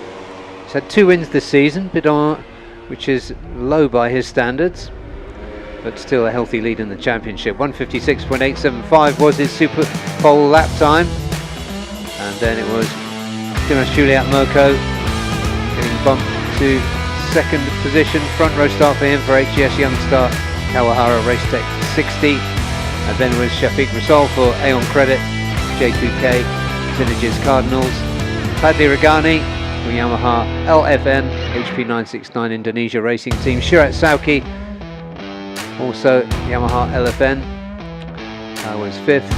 Starting 6th, Ahmad Dawish for UZ Asia Team, April King Moscado for Race Tech Yamaha Philippines Racing Team. Starts 7th. 8th, Rendi Oding. Rendi with 4S1M Evo Yamaha. And then Team 1 for Silmi Helsinki, 1:58.683. Gupita Krishna, the rider who was first out, 1:58.961. For Zia LFN HP 969 Adeline MCR RVT 34s Gupita. That team running 3 bikes this weekend. So we'll have a look at a quick recap of that Super Pole session. And Daniel will be talking to Husni Zainal Fauzi anytime now. Lintas Fortuna, Nusantara, the title sponsors this weekend for the Indonesian round. But let's have a look at that Super Pole session. First out was 2 times former champion Gupita Krishna, number 73 for Zia LFN HP 969.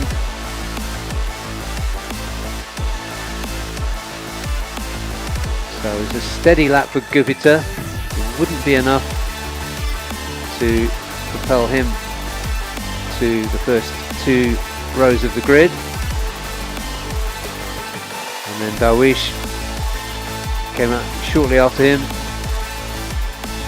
Did a pretty decent lap. But Shafiq Rasool, the number 22 you just saw crossing the line. Very, very good lap indeed for him. Rendio Ding, favoured by many this afternoon.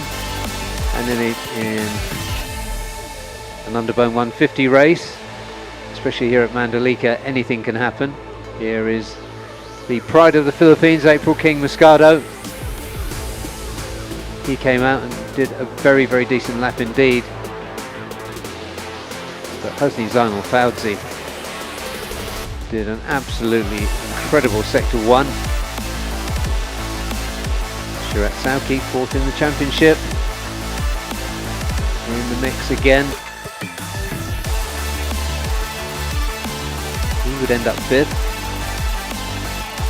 But at this stage, it was Shafiq Rasool until it wasn't, and that was when Hosni Zainal Fauzi beat his time by 0.505 of a second. 156.875 was the time set by the Indonesian championship leader and defending champion. Head down for Dimas Juli, seeing what he could do if he could get another pole position here at Mandalika. He didn't quite have it this time around. So our front row will be Hosni, Dimas and Shafiq. And I think Daniel is ready for us with Hosni Zainal Fauzi down in Parc Fermé. Let's go down to Daniel. So Hosni, pole position for your home race, but the win today is going to be a conversation. Was it difficult out there with the strong winds? Ya alhamdulillah Alpi di Superpole bisa memperbaiki posisi dan di Superpole kali ini tadi Alpi sebelum keluar sudah menduga angin sangat besar dan Alpi mencoba memutar di line yang anginnya sedikit dan alhamdulillah Alpi bisa memperbaiki. So he's saying that he's happy that he managed to get the pole position, and when he was heading out, he noticed that the wind was already strong, and in the session he tried to find the line that didn't have that had a bit less wind than the strong winds that we're facing, but he's happy that he got it. So congratulations, Hosni. Good luck for the race later.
Bill from Man Garage with Felix Putra. So Felix, a new challenge for you this weekend. Yesterday, we see the gap coming down slightly. So are you going to look for anything new in qualifying, or are you just trying to get comfortable with the bike?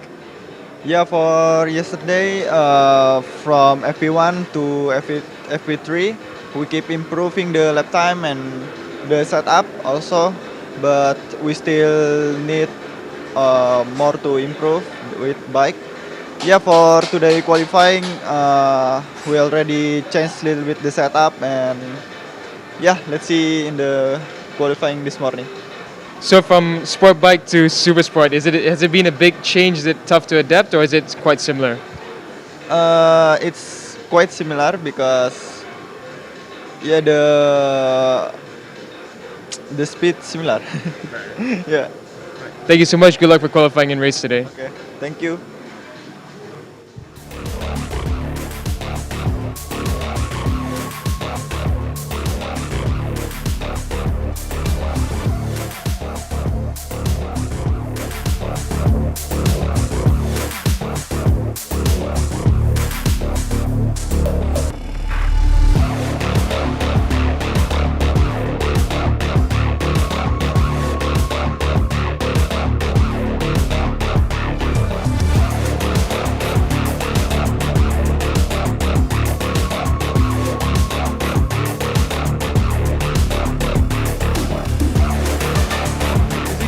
We're really excited to see how the Aprilia goes around here in the race. But after yesterday's free practice sessions, how are you feeling on the Mandalika track?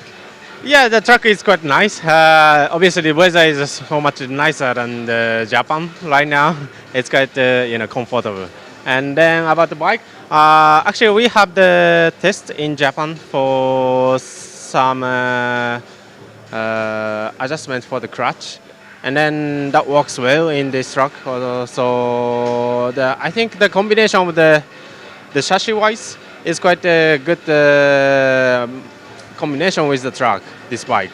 So yeah, I hope a little bit more faster lap time in yesterday, but I made some mistake. I couldn't make a clean whole lap. So yeah, I hope we will do it in the qualifying and for the race. So with every run and every session, we're seeing the gap slowly start to come down. What will you be looking for in qualifying this time? Yeah, obviously the qualifying tire is the key things for the qualifying, and right now we're planning to using the 2 qualifying tire, but it's not sure because I want some tests in the race tire as well. So yeah, let's see. Now I make a plan to do, and then if it's possible to do it, I think we're going to race tire in the beginning. Thank you so much. Good luck for today. Thank you. Thank you.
are at the climax of Saturday morning qualifying here at Mandalika Circuit for round 4 of the LFN FIM Asia Road Racing Championship, and the number you can see on your screen there, the 134.619, that is the qualifying lap record that's held by Marcus Reiterberger, set here in 2023, the first time we came to this circuit on Lombok Island. And the reward for anybody who can break that lap record is 1 million baht. Sorry, 1 million yen. 1 million baht would be even better. Sorry, Dunlop. Done the budget for the rest of the season. Yeah, 34.619. It's a tall order. It's a formidable target indeed. Yesterday in combined practice times, there was just 5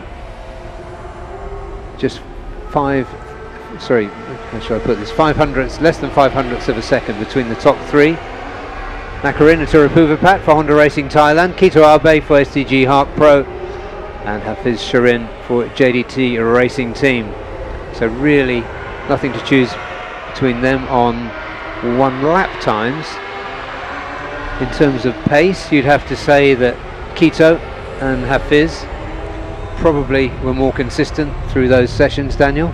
Yeah, indeed. I mean, Nakarin, yeah, he managed to do 2 very fast laps, but across the nearly 20 laps that he did, I don't think we saw many lap times from him. I think definitely Kito and Hafiz, they have the advantage.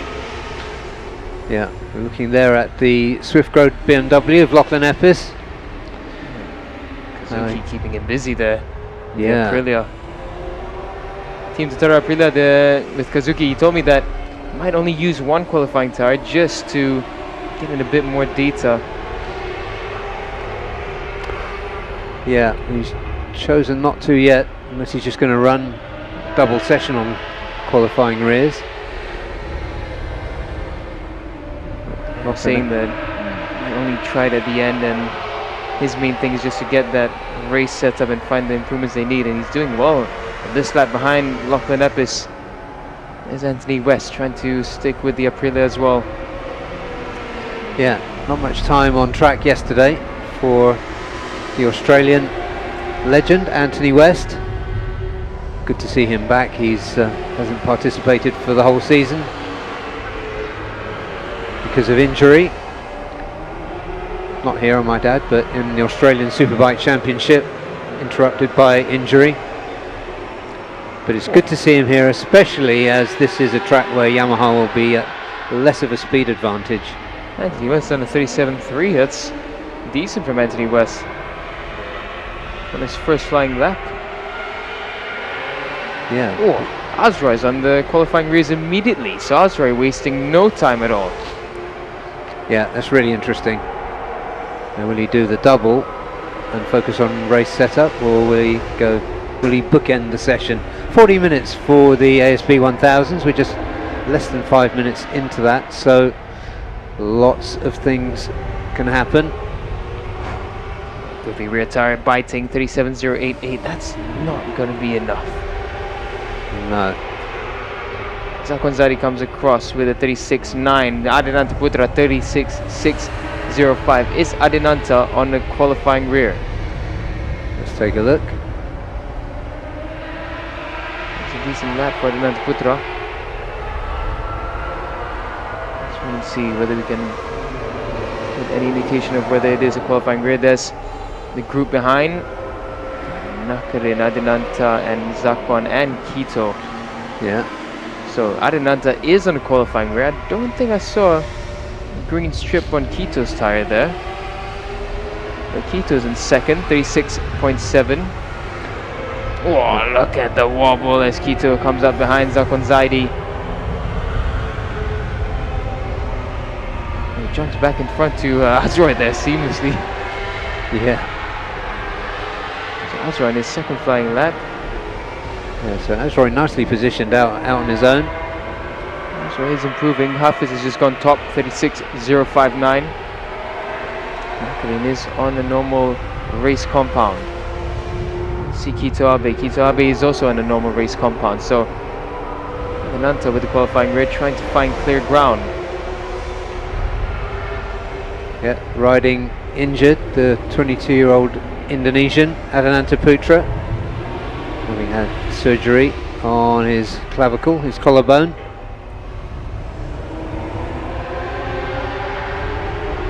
Kito Abe now behind Zakwan Zaidi, tucking in.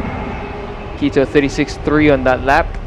Adananta Putra 36.4, so a slight improvement, but it's not going to be enough for Adananta. Hafiz improving through Sector 1 and Sector 2 on his race compound, so Hafiz on course for 35.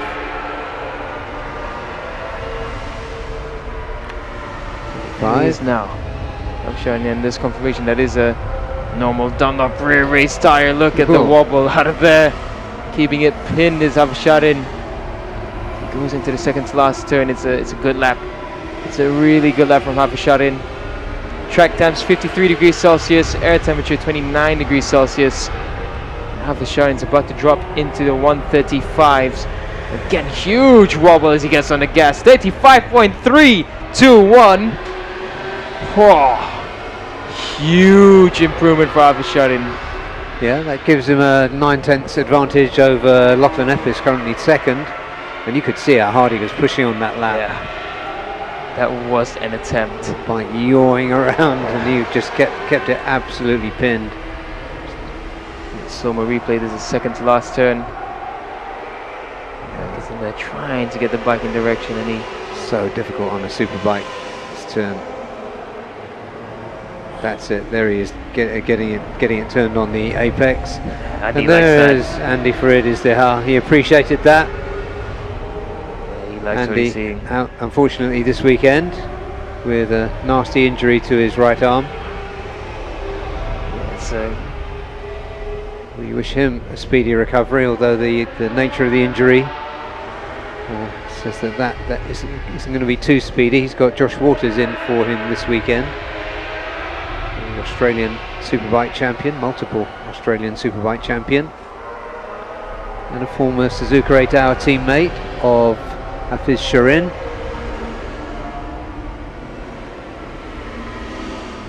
Hafiz just trying to get past Rocco as Rocco tries to tip it in. Second to the last turn. Rocco side by side with Hafiz there as they enter the last turn, so this will be good for Rocco. So you can get a nice draft behind Hafiz. There you go now. Kito on a decent lap by the look of it. Yeah, it's an okay lap, but he's still 3/10 down on Hafiz in Sector 1. It's that Sector 1 where the Ducati is just rapid throughout the tight turns. It just turns so quickly. So when you get with the shorter wheelbase and a bike that manages power so well.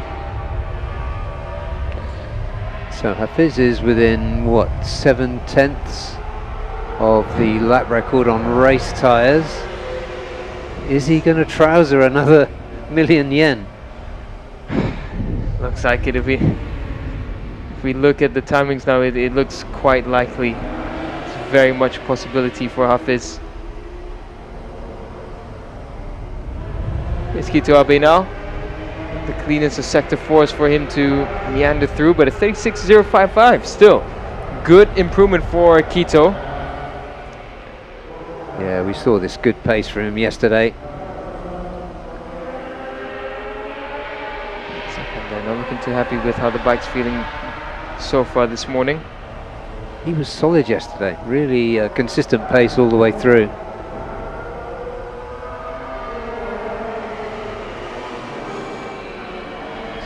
Azroy's done one qualifying rear tyre. He's got another one in the back if he wants it, when he wants it. I'm sure he will.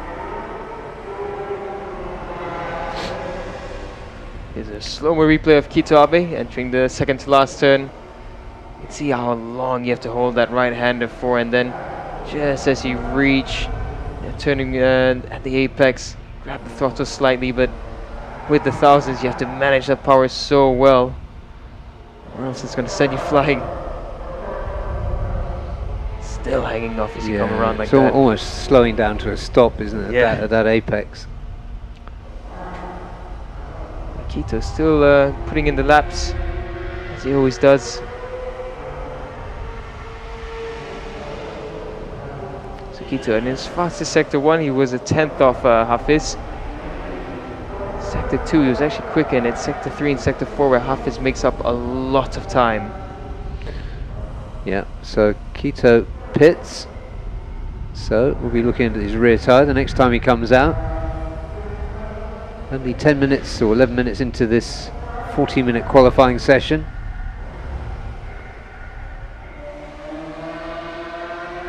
We have some fans in the stands. If it's your first time seeing us, you should join us for the LFN FIM Asia Road Racing Championship here at the Pertamina Mandalika International Circuit. Yeah, today is race day, but it's qualifying first. Yeah, and tomorrow, Sunday, big day, race 2, and pit walk, which is more of a carnival really. On Sunday morning after the warm-ups, that is Fiz's replacement rider teammate for this weekend, Josh Waters. He did a really good job yesterday, just improving all the way through. He's used to riding Ducatis, although not quite to the same specification, and crucially not on the same tyres. Yeah, it's a big difference when you're used to a type of a tyre manufacturer that you ride regularly, and then jumping onto a different one. It's not easy to adapt, but Josh did a good job yesterday so far in this qualifying session on the race compound earlier. Didn't really get going yet. It's 1.796. Yeah. Off Hafiz's 135.3. Yeah, Nakarin there talking to Ratapat Willarot, one of Thailand's foremost racers from not too many years gone by, and his father Christmas Willarot before him. Just heard a bike coming up. I'm not sure if it was I think it was an R1 that came out, but we'll see it shortly. Yeah. Kizo there getting cooled down as always. Kizo cool, that's it. Yeah, that's the caption.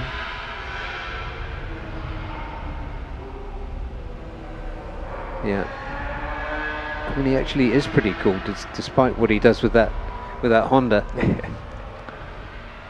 Another look again of him on that penultimate turn 16.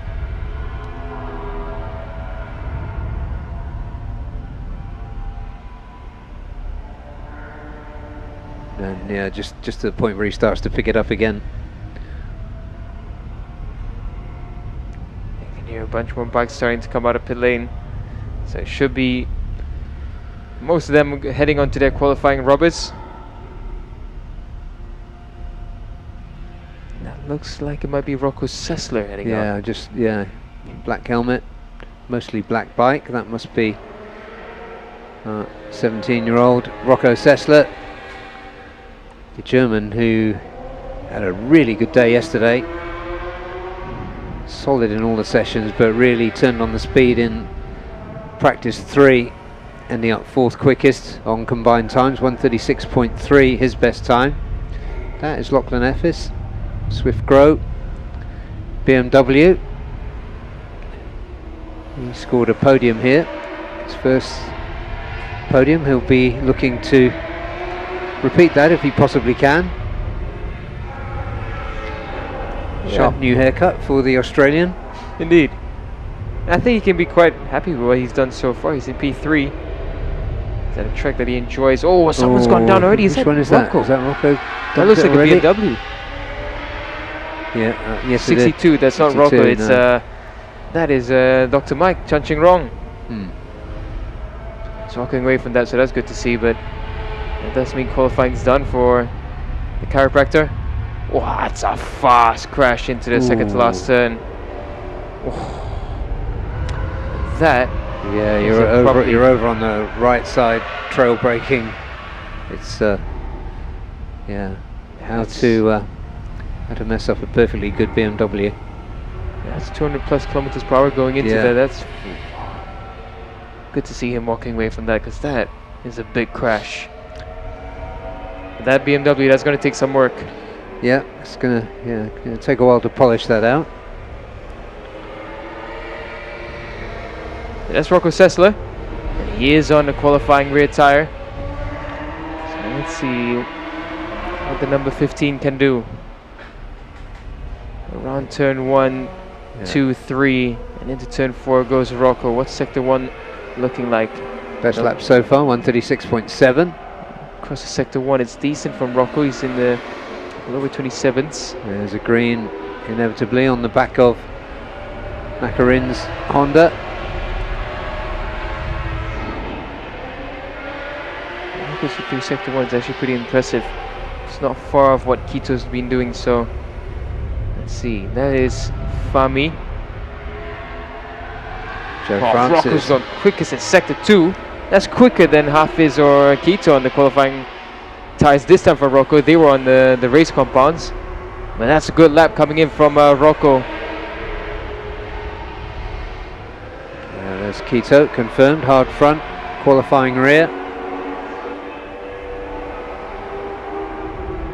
Josh and Hafiz as well there. They're out already. So be a flying lap from the pair of them. So 2 flying laps are allowed for the ASB 1000s on each qualifying rear tire. Yeah, 1 million baht is the prize. Here's Rocco. 36.124 for Rocco for his first flying lap. Second flying lap is usually quicker, but looks like track limits for Rocco, so lap time is deleted.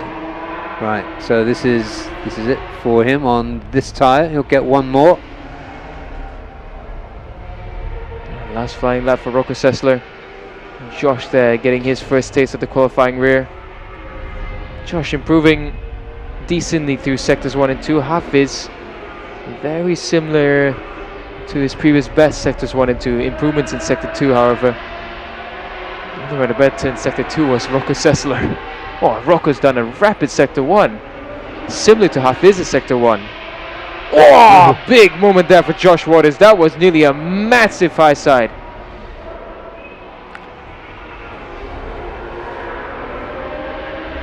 Quito begins his flying lap. Hafiz complete his first flying lap. You would have seen what happened to Josh. Oh, another wobble from Hafiz.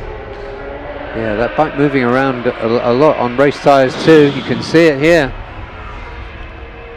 Hafiz 35.289 on that lap, so not the quickest sectors 1, 2, and 3, and 4 for Hafiz, but overall an improvement. Josh has moved up as well, 36.6. Yeah, despite that moment. Yeah, it's a big one. Quito Abe, how is he looking on this lap? Sector 1 is decent. His sector 2 is where he's quickest. Rocco 35.944 for Rocco Sessler. Into the 35s. The 17-year-old German. Fantastic job, have to say. Mega from Rocco. Putting that BMW between the Ducati and Honda. Yeah. So Rocco and the current lap record holder, Marcus Reiterberg, are united as BMW endurance test riders in Germany. Josh and Hafiz. Josh has been improving on his lap. Hafiz improved through sector 1. He's improving through sector 3. So Hafiz is going to lower that benchmark now on his final flying lap. Nakarin's just done a 36.031. What are these two going to do now? Oh, Josh goes down. Josh. That was exactly where he had that moment earlier, and he's gone down now again. And that is probably his session done. 20 minutes remaining. That bike doesn't look too badly damaged, and he's right at the pit lane entry, so I think they might just get one last run at it. 35.154, Hafiz shot in. Yeah, and the bike Quito moves up as well. That was a 135.9 for him. It's fractionally quicker than Rocco. You know what? Josh was telling Stephen and I yesterday that yesterday's crash was his first crash in 2 years, and that will be his second crash now. Really? Yeah. Wow. First crash in 2 years for a top racer. Exactly. I couldn't believe it either. It's amazing, but wow, this weekend's going to be much more difficult now for Josh, who's improving on that lap. How does Keto respond? 35.9 is fastest so far. Track temps close to 54 degrees Celsius. Air temperature has remained the same, 29 degrees Celsius.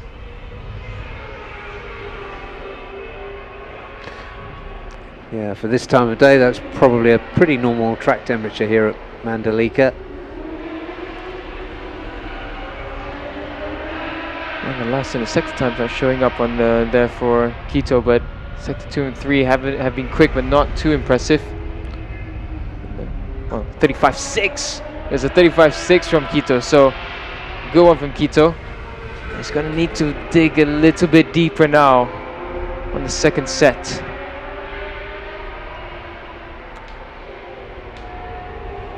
Yeah, that's his 2 laps done. And there is Azroy, number 20 for Hidemitsu Honda Racing Malaysia, out on race rubber for now. It's a medium front he's running.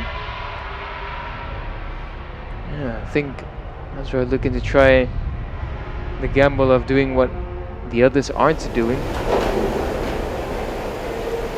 Yeah, I've seen Yuki Kuni do it in the past and it didn't pay off. Yeah, and Biz, good day's work for him so far. Lachlan Epp is improving through sectors 1 and 2. Actually improving very well. Just slightly under 2/10 off half-hits in sector 1. Just a 10th off half-hits in sector 2, so it should be into the 35s for Lachlan. Glad that they're getting that bike sorted. They had so many technical issues here and there in the first half of the season, but this round 4 has been looking good for them. Yeah.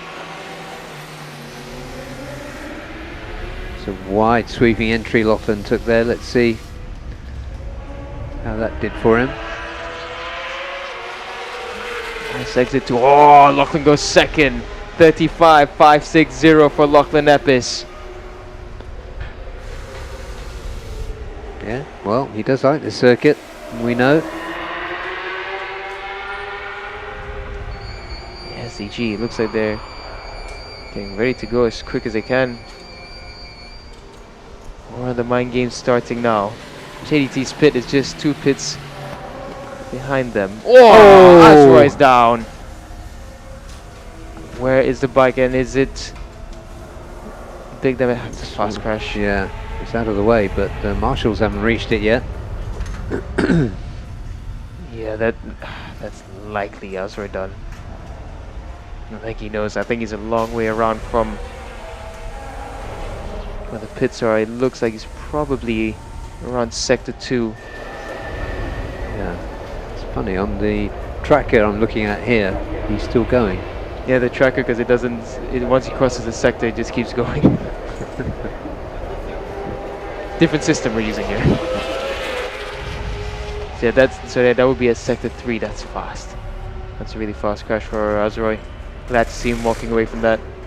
Zakwan sliding it in. Yeah, he looks confident on the bike, but the lap times just don't reflect how he's riding. Or how it looks like he's riding. Yeah, they're decent, but they're not where he needs them to be. Oh, there's Azroy's crash. Oh, that's at turn 12. 12, yeah. That's fast.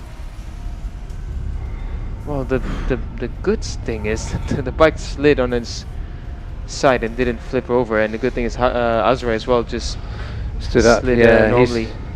He's going to be feeling the friction there. The engine's still running on that Honda. Yeah, that's qualifying down for Azroy. Very unfortunate end for him. Zakwan currently 7th. Yeah, Rocco's just come out. I think Rocco might be on his second qualifying rear. two BMW riders really doing a good job, second and fourth right now.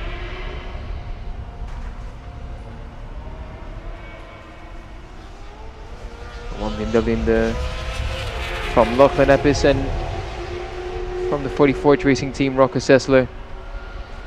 That's where he comes across and doesn't find much improvement on that lap. Improvement in sector 1, but he's still 4/10 off in sector 1. Here's Josh Waters' crash. Yeah, it's just up front. Yeah. He just went away. I think maybe just asking a bit too much on the trail braking. And the Dunlop front did not like that. You can see his reaction as well. He wasn't happy about that.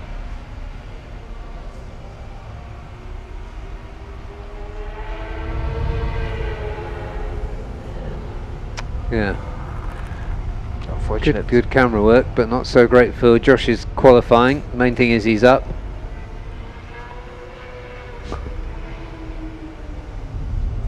Yeah, he's not happy with himself there. So let's see, will they have been able to mend that bike in time? It didn't look too badly damaged, but I'm not sure where the bike is, whether it's already back in the pit box yet. Yeah. So it wasn't far away. 13 minutes remaining. Look at the heat haze coming off. Track temps reaching close to 54 degrees Celsius, but it's not spiking up too much. 54 degrees exactly now. Backer in there in race trim. I think he's running a medium front as well, which we've seen before from Nakarin. Again, it's a gamble that didn't pay off for Yuki in the past. Azroy's tried it just now and then he's gone off. Oh no, he's it's on a a hard hard front, yeah. So Azroy the only one who took the gamble, and well, the crash wouldn't have been because of the compound. It's just an unfortunate error there.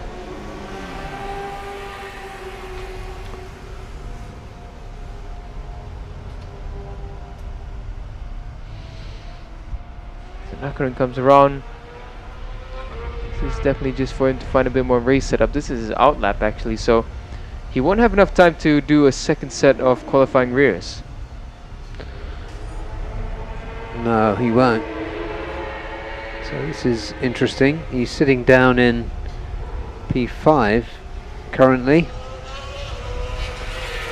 Now who could threaten him from there? Well, Adananta, Zakwan possibly.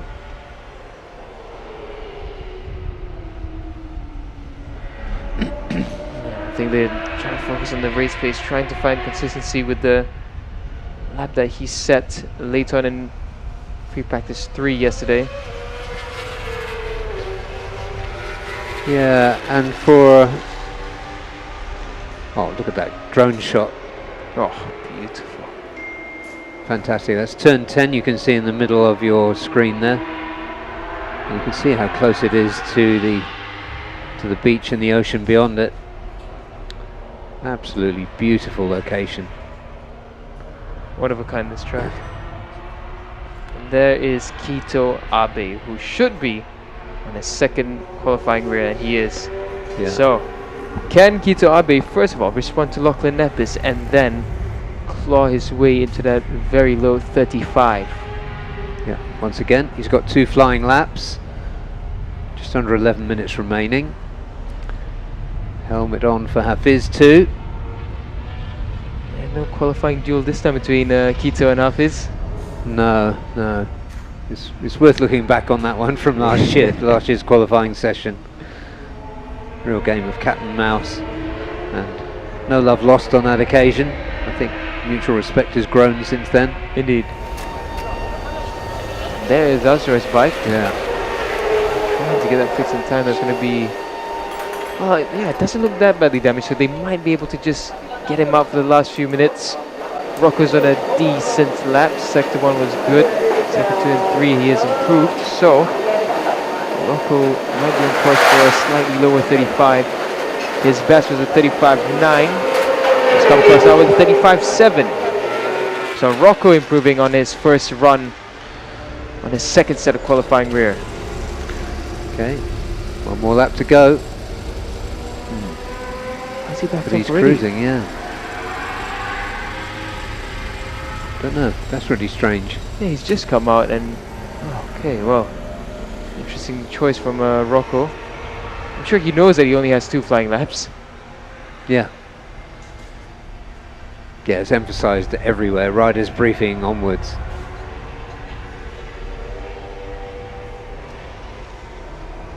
Yeah, the drone tracks. I believe Hafiz now coming out of pit lane. And that does sound like the V4 of Hafiz Sharin, and it is. Hafiz on the second set of qualifying rears. 35.1 so far, his fastest. Now to find, is it 5 tenths, yeah. 5 tenths. It's quite a big ask, but if anyone was to do it right now, it's Hafiz Sharin. Yeah, Kito Abe more concerned with just consolidating a good starting position and knocking Hafiz off if he possibly can. But that's a half-second ask. So you can go through sector 1. Oh, that's not quick though. He's just under 2 tenths off in sector 1. That's a Hafiz, and he's not quicker than his previous sector 1, but he will have one more after this one. Look at how he's flying through there. Oh, sliding it in all the way. Oh, he's gone a bit wide though. Yeah, that was a bit much. Yeah, he's frustrated. He will have one more go at it. It's just a bit too much there. And he was quick in sector 2 despite that error when he came across. That's actually really good. That was faster than Hafiz's sector 2. Sector 2, Hafiz is about a tenth slower.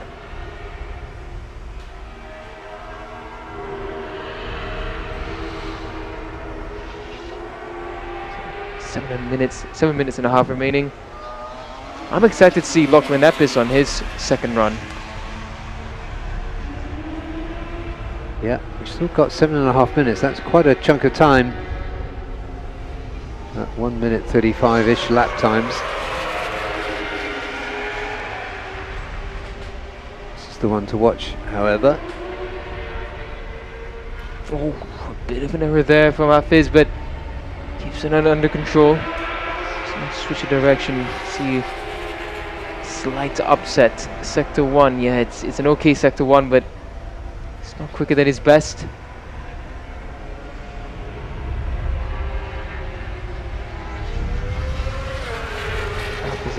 Smooth into sector 2. Kito's improved through sector. Kito's gone quickest in sector 1. Kito has just gone quickest in sector 1 by quite a margin. So look out, Kito Abe might give us an interesting surprise. Hafiz in sector 2 is not going quicker. Kito's on a really good lap.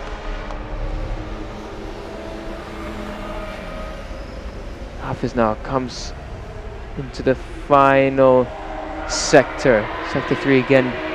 It's not gone quicker. Kito's just a few turns behind him, and Kito's going quick in sector 3 again. Kito Abe is likely to be in the slightly lower 35s, but I don't think it's going to be enough to knock Hafiz off.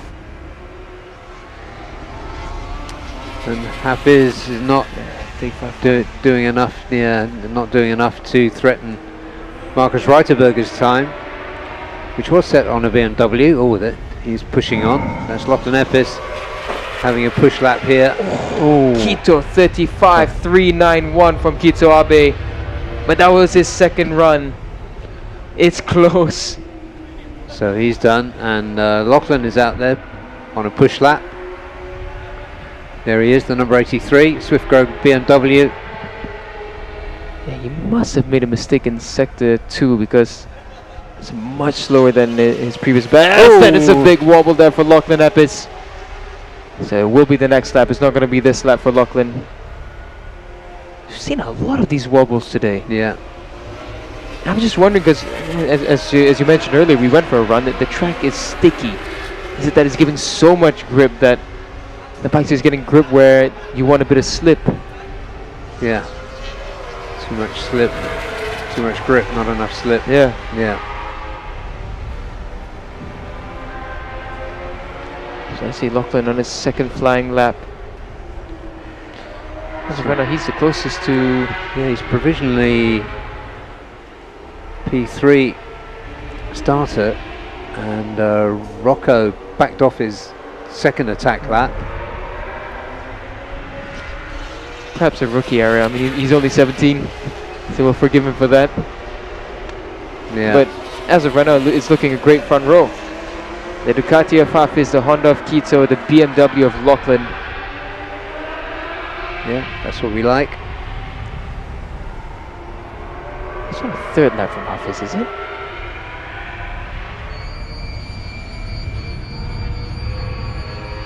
I thought he's already done 2 laps, and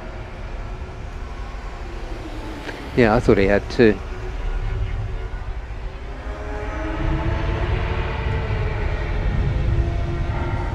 oh, we'll get confirmation of that later on, Yeah, but but I'm pretty certain this is... He's not riding it like it's an in-lap. Lachlan's going very quick through sector 1 and 2. Let's see whether Lachlan Epis can improve his position again. Comes around the final turn now, Lachlan Epis. He's done a great job on the BMW Swift Growth this weekend so far. And across the line, it's a 35.6. It's so close for Lachlan, but... Yeah, he shakes his head. But he looks pretty solid for that front row start. So Hafiz is on a push lap. Yeah. I'm almost certain this is lap number 3, but... Yeah, we'll have to check later. Well, the penalty for doing an extra one is the start at the back of the grid. We've seen that already. Hami Azman. Yes, indeed. Yeah. Well, it was 2.5 minutes remaining on the clock, and subject to our uncertainty about how many laps Hafiz did on that rear qualifier. Oh, Atlanta pushing on. Oh, Astra Honda. Look at the exit there, Marinata sliding the rear out. Yeah, provisionally on the second row.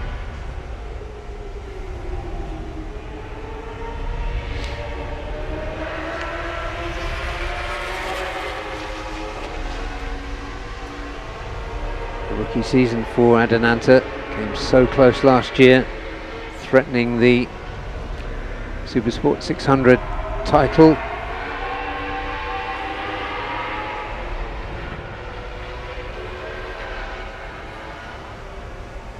And now Nakarin, who came through late and really strong on 2 occasions yesterday in practice.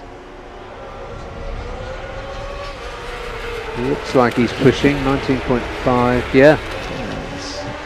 Still not enough to get him into the front row, no. but I'm pretty sure he's on race tyres as well. yeah, that's right. That's the last time we saw him as well with the race tyres. He's putting in some good work on those race compounds. 35.8 the last time around.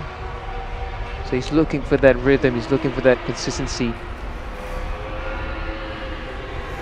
So, okay. Okay, so if the previous lap wasn't lap number 3, that is definitely lap number 3. Yeah. So, does Hafiz realize he's on the qualifying mirrors? This is strange.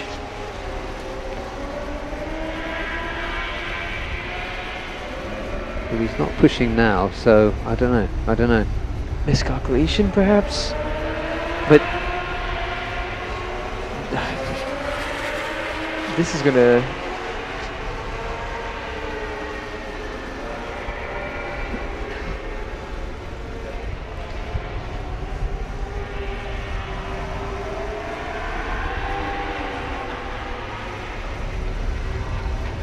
So Hafiz, provisional pole position. 0.237 quicker than Kito Abe. And just about 1.5 tenths down from that is Lachlan Epis. Checkered flag is out now. minutes left from Nakarin. So consistent in the higher 35s on race compounds, Yeah. and he's going quicker and quicker. Yeah, so it didn't look as though he had the speed but not the pace yesterday. Looks like it might be the reverse this time. And the lap record Is Marcus, bitted. yeah, lap record of Marcus Reiterberger remains intact.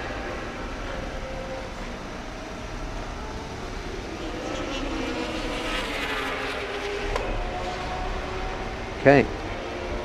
Oh well, let's see what happens. Somebody's got a bird's eye view there. Paragliding. Lots of wind here. You'll see, no doubt, as we go through the rest of the day. The afternoon action coming up, of course. The big rolling waves coming in here from the Indian Ocean. We'll show you highlights shortly. But first of all, here are the qualifying results, provisional qualifying results. Pisharin Abdullah for JDT Racing Team, 135.154 was that pole setting time. Kito Abe for STG Hart Pro tried and tried. His best was 135.391. Then Lachlan Effis was Swift Row Racing Team. Front row start for the Australian, 135.56. And then Rocco Sessler, 17-year-old German riding for 44 Asia Racing Team, his second row start in ARRC in the Superbike class. Then Nakarina Chirapuvapat for Honda Racing Thailand. Adinanta Putra completes row 2 for Astra Honda Racing Team. And then we've got teammates Zakwan Zaidi and Azroy Hakim Anwar for Idemitsu Honda Racing Malaysia on row 3. Starting 9th, Anthony West, fellow Australian. Next to him, Josh Waters. And for Team Totara Aprilia, Kazuki Watanabe qualified 11th, just ahead of Joe Francis. Starting 13th is Fahmi Abdul Wahab. And if they can put his bike back together, Chan Ching Rong, Dr. Mike, will be starting 14th for Savitar Team Asia. Those are the results. We'll have a look at the highlights of that session. This is round 4 of the LFN, Lintas Fortuna. And I can't remember the final word beginning with N, but the LFN Asia Road Racing Championship. Super slow-mo shot of Hafiz Shirin on that gorgeous JDT Ducati Panigale. So let's take a look at that session. 40 minutes flew past.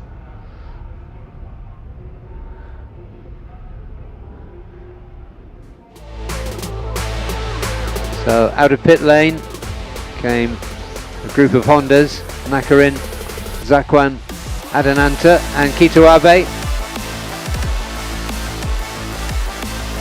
Zakwan and Nakarin would go on to do pretty solid sessions, but not threaten the front row places in the end. There is Josh Waters, the number 11, in for the injured Andy Farid Izdihar for JDT Racing Team. 3 times Australian Superbike champion. It's great to have him here this weekend, although this wouldn't turn out to be the best session for him. There's number 88, Adananta, recently undergone collarbone surgery, riding in a little bit of pain. 21 is Zakwan, at that point 4th quickest, but we were in the very early stages of qualifying at this point. Andy Farid Izdihar looking on. There, down goes Josh Waters, 2nd crash this weekend. And he told Daniel earlier that he hadn't crashed at all in 2 years in his other racing activities. So 2 crashes this weekend. And there was Lachlan Effis, looking good all the way through. Had his first podium here a year ago at Mandalika. And the Australian, good pace throughout and went really well on the qualifiers. He would be just 4/10 of a second off the best time of Hafiz. So front row start for the Australian, and it is Ducati of Hafiz, the Honda of Quito, Abe, and the BMW of Lachlan Epis that will start from the front row in race 1 later this afternoon. Before that, we will be hearing from Hafiz, our pole position starter,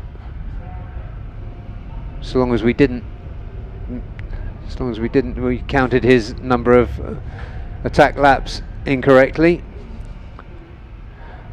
But there we are, looking down from turn 1 to the final turn. Let's go to Daniel, who is with Hafiz Shirin. So Hafiz, not quite the lap record, but nevertheless, pole position, fastest. I mean, we've seen the pace, it's looking really good for you. But the big question I have, the wind has been so strong. How's that been affecting your riding?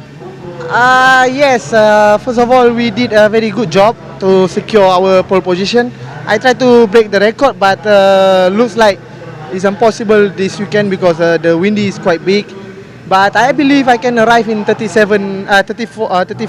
high, like 34.8 or 34.9. But I make a little mistake in the sector 2 with the second tire, so I say okay, it's a little bit fucked up my lap. And anyway, to start from pole is always very good, and you have a clear vision. And we will see in the race in the afternoon, because I believe I have a pace. And yeah, like I said before, we always have a pace in the race, and I have to be more calm and relax and control the race, and we will see how it goes. And yeah, prepare for the afternoon, and we will see. The wind is quite high. Yeah. Apologies for fruity language, but congratulations, Hafiz, on pole position, and good luck for the race. Thank you very much.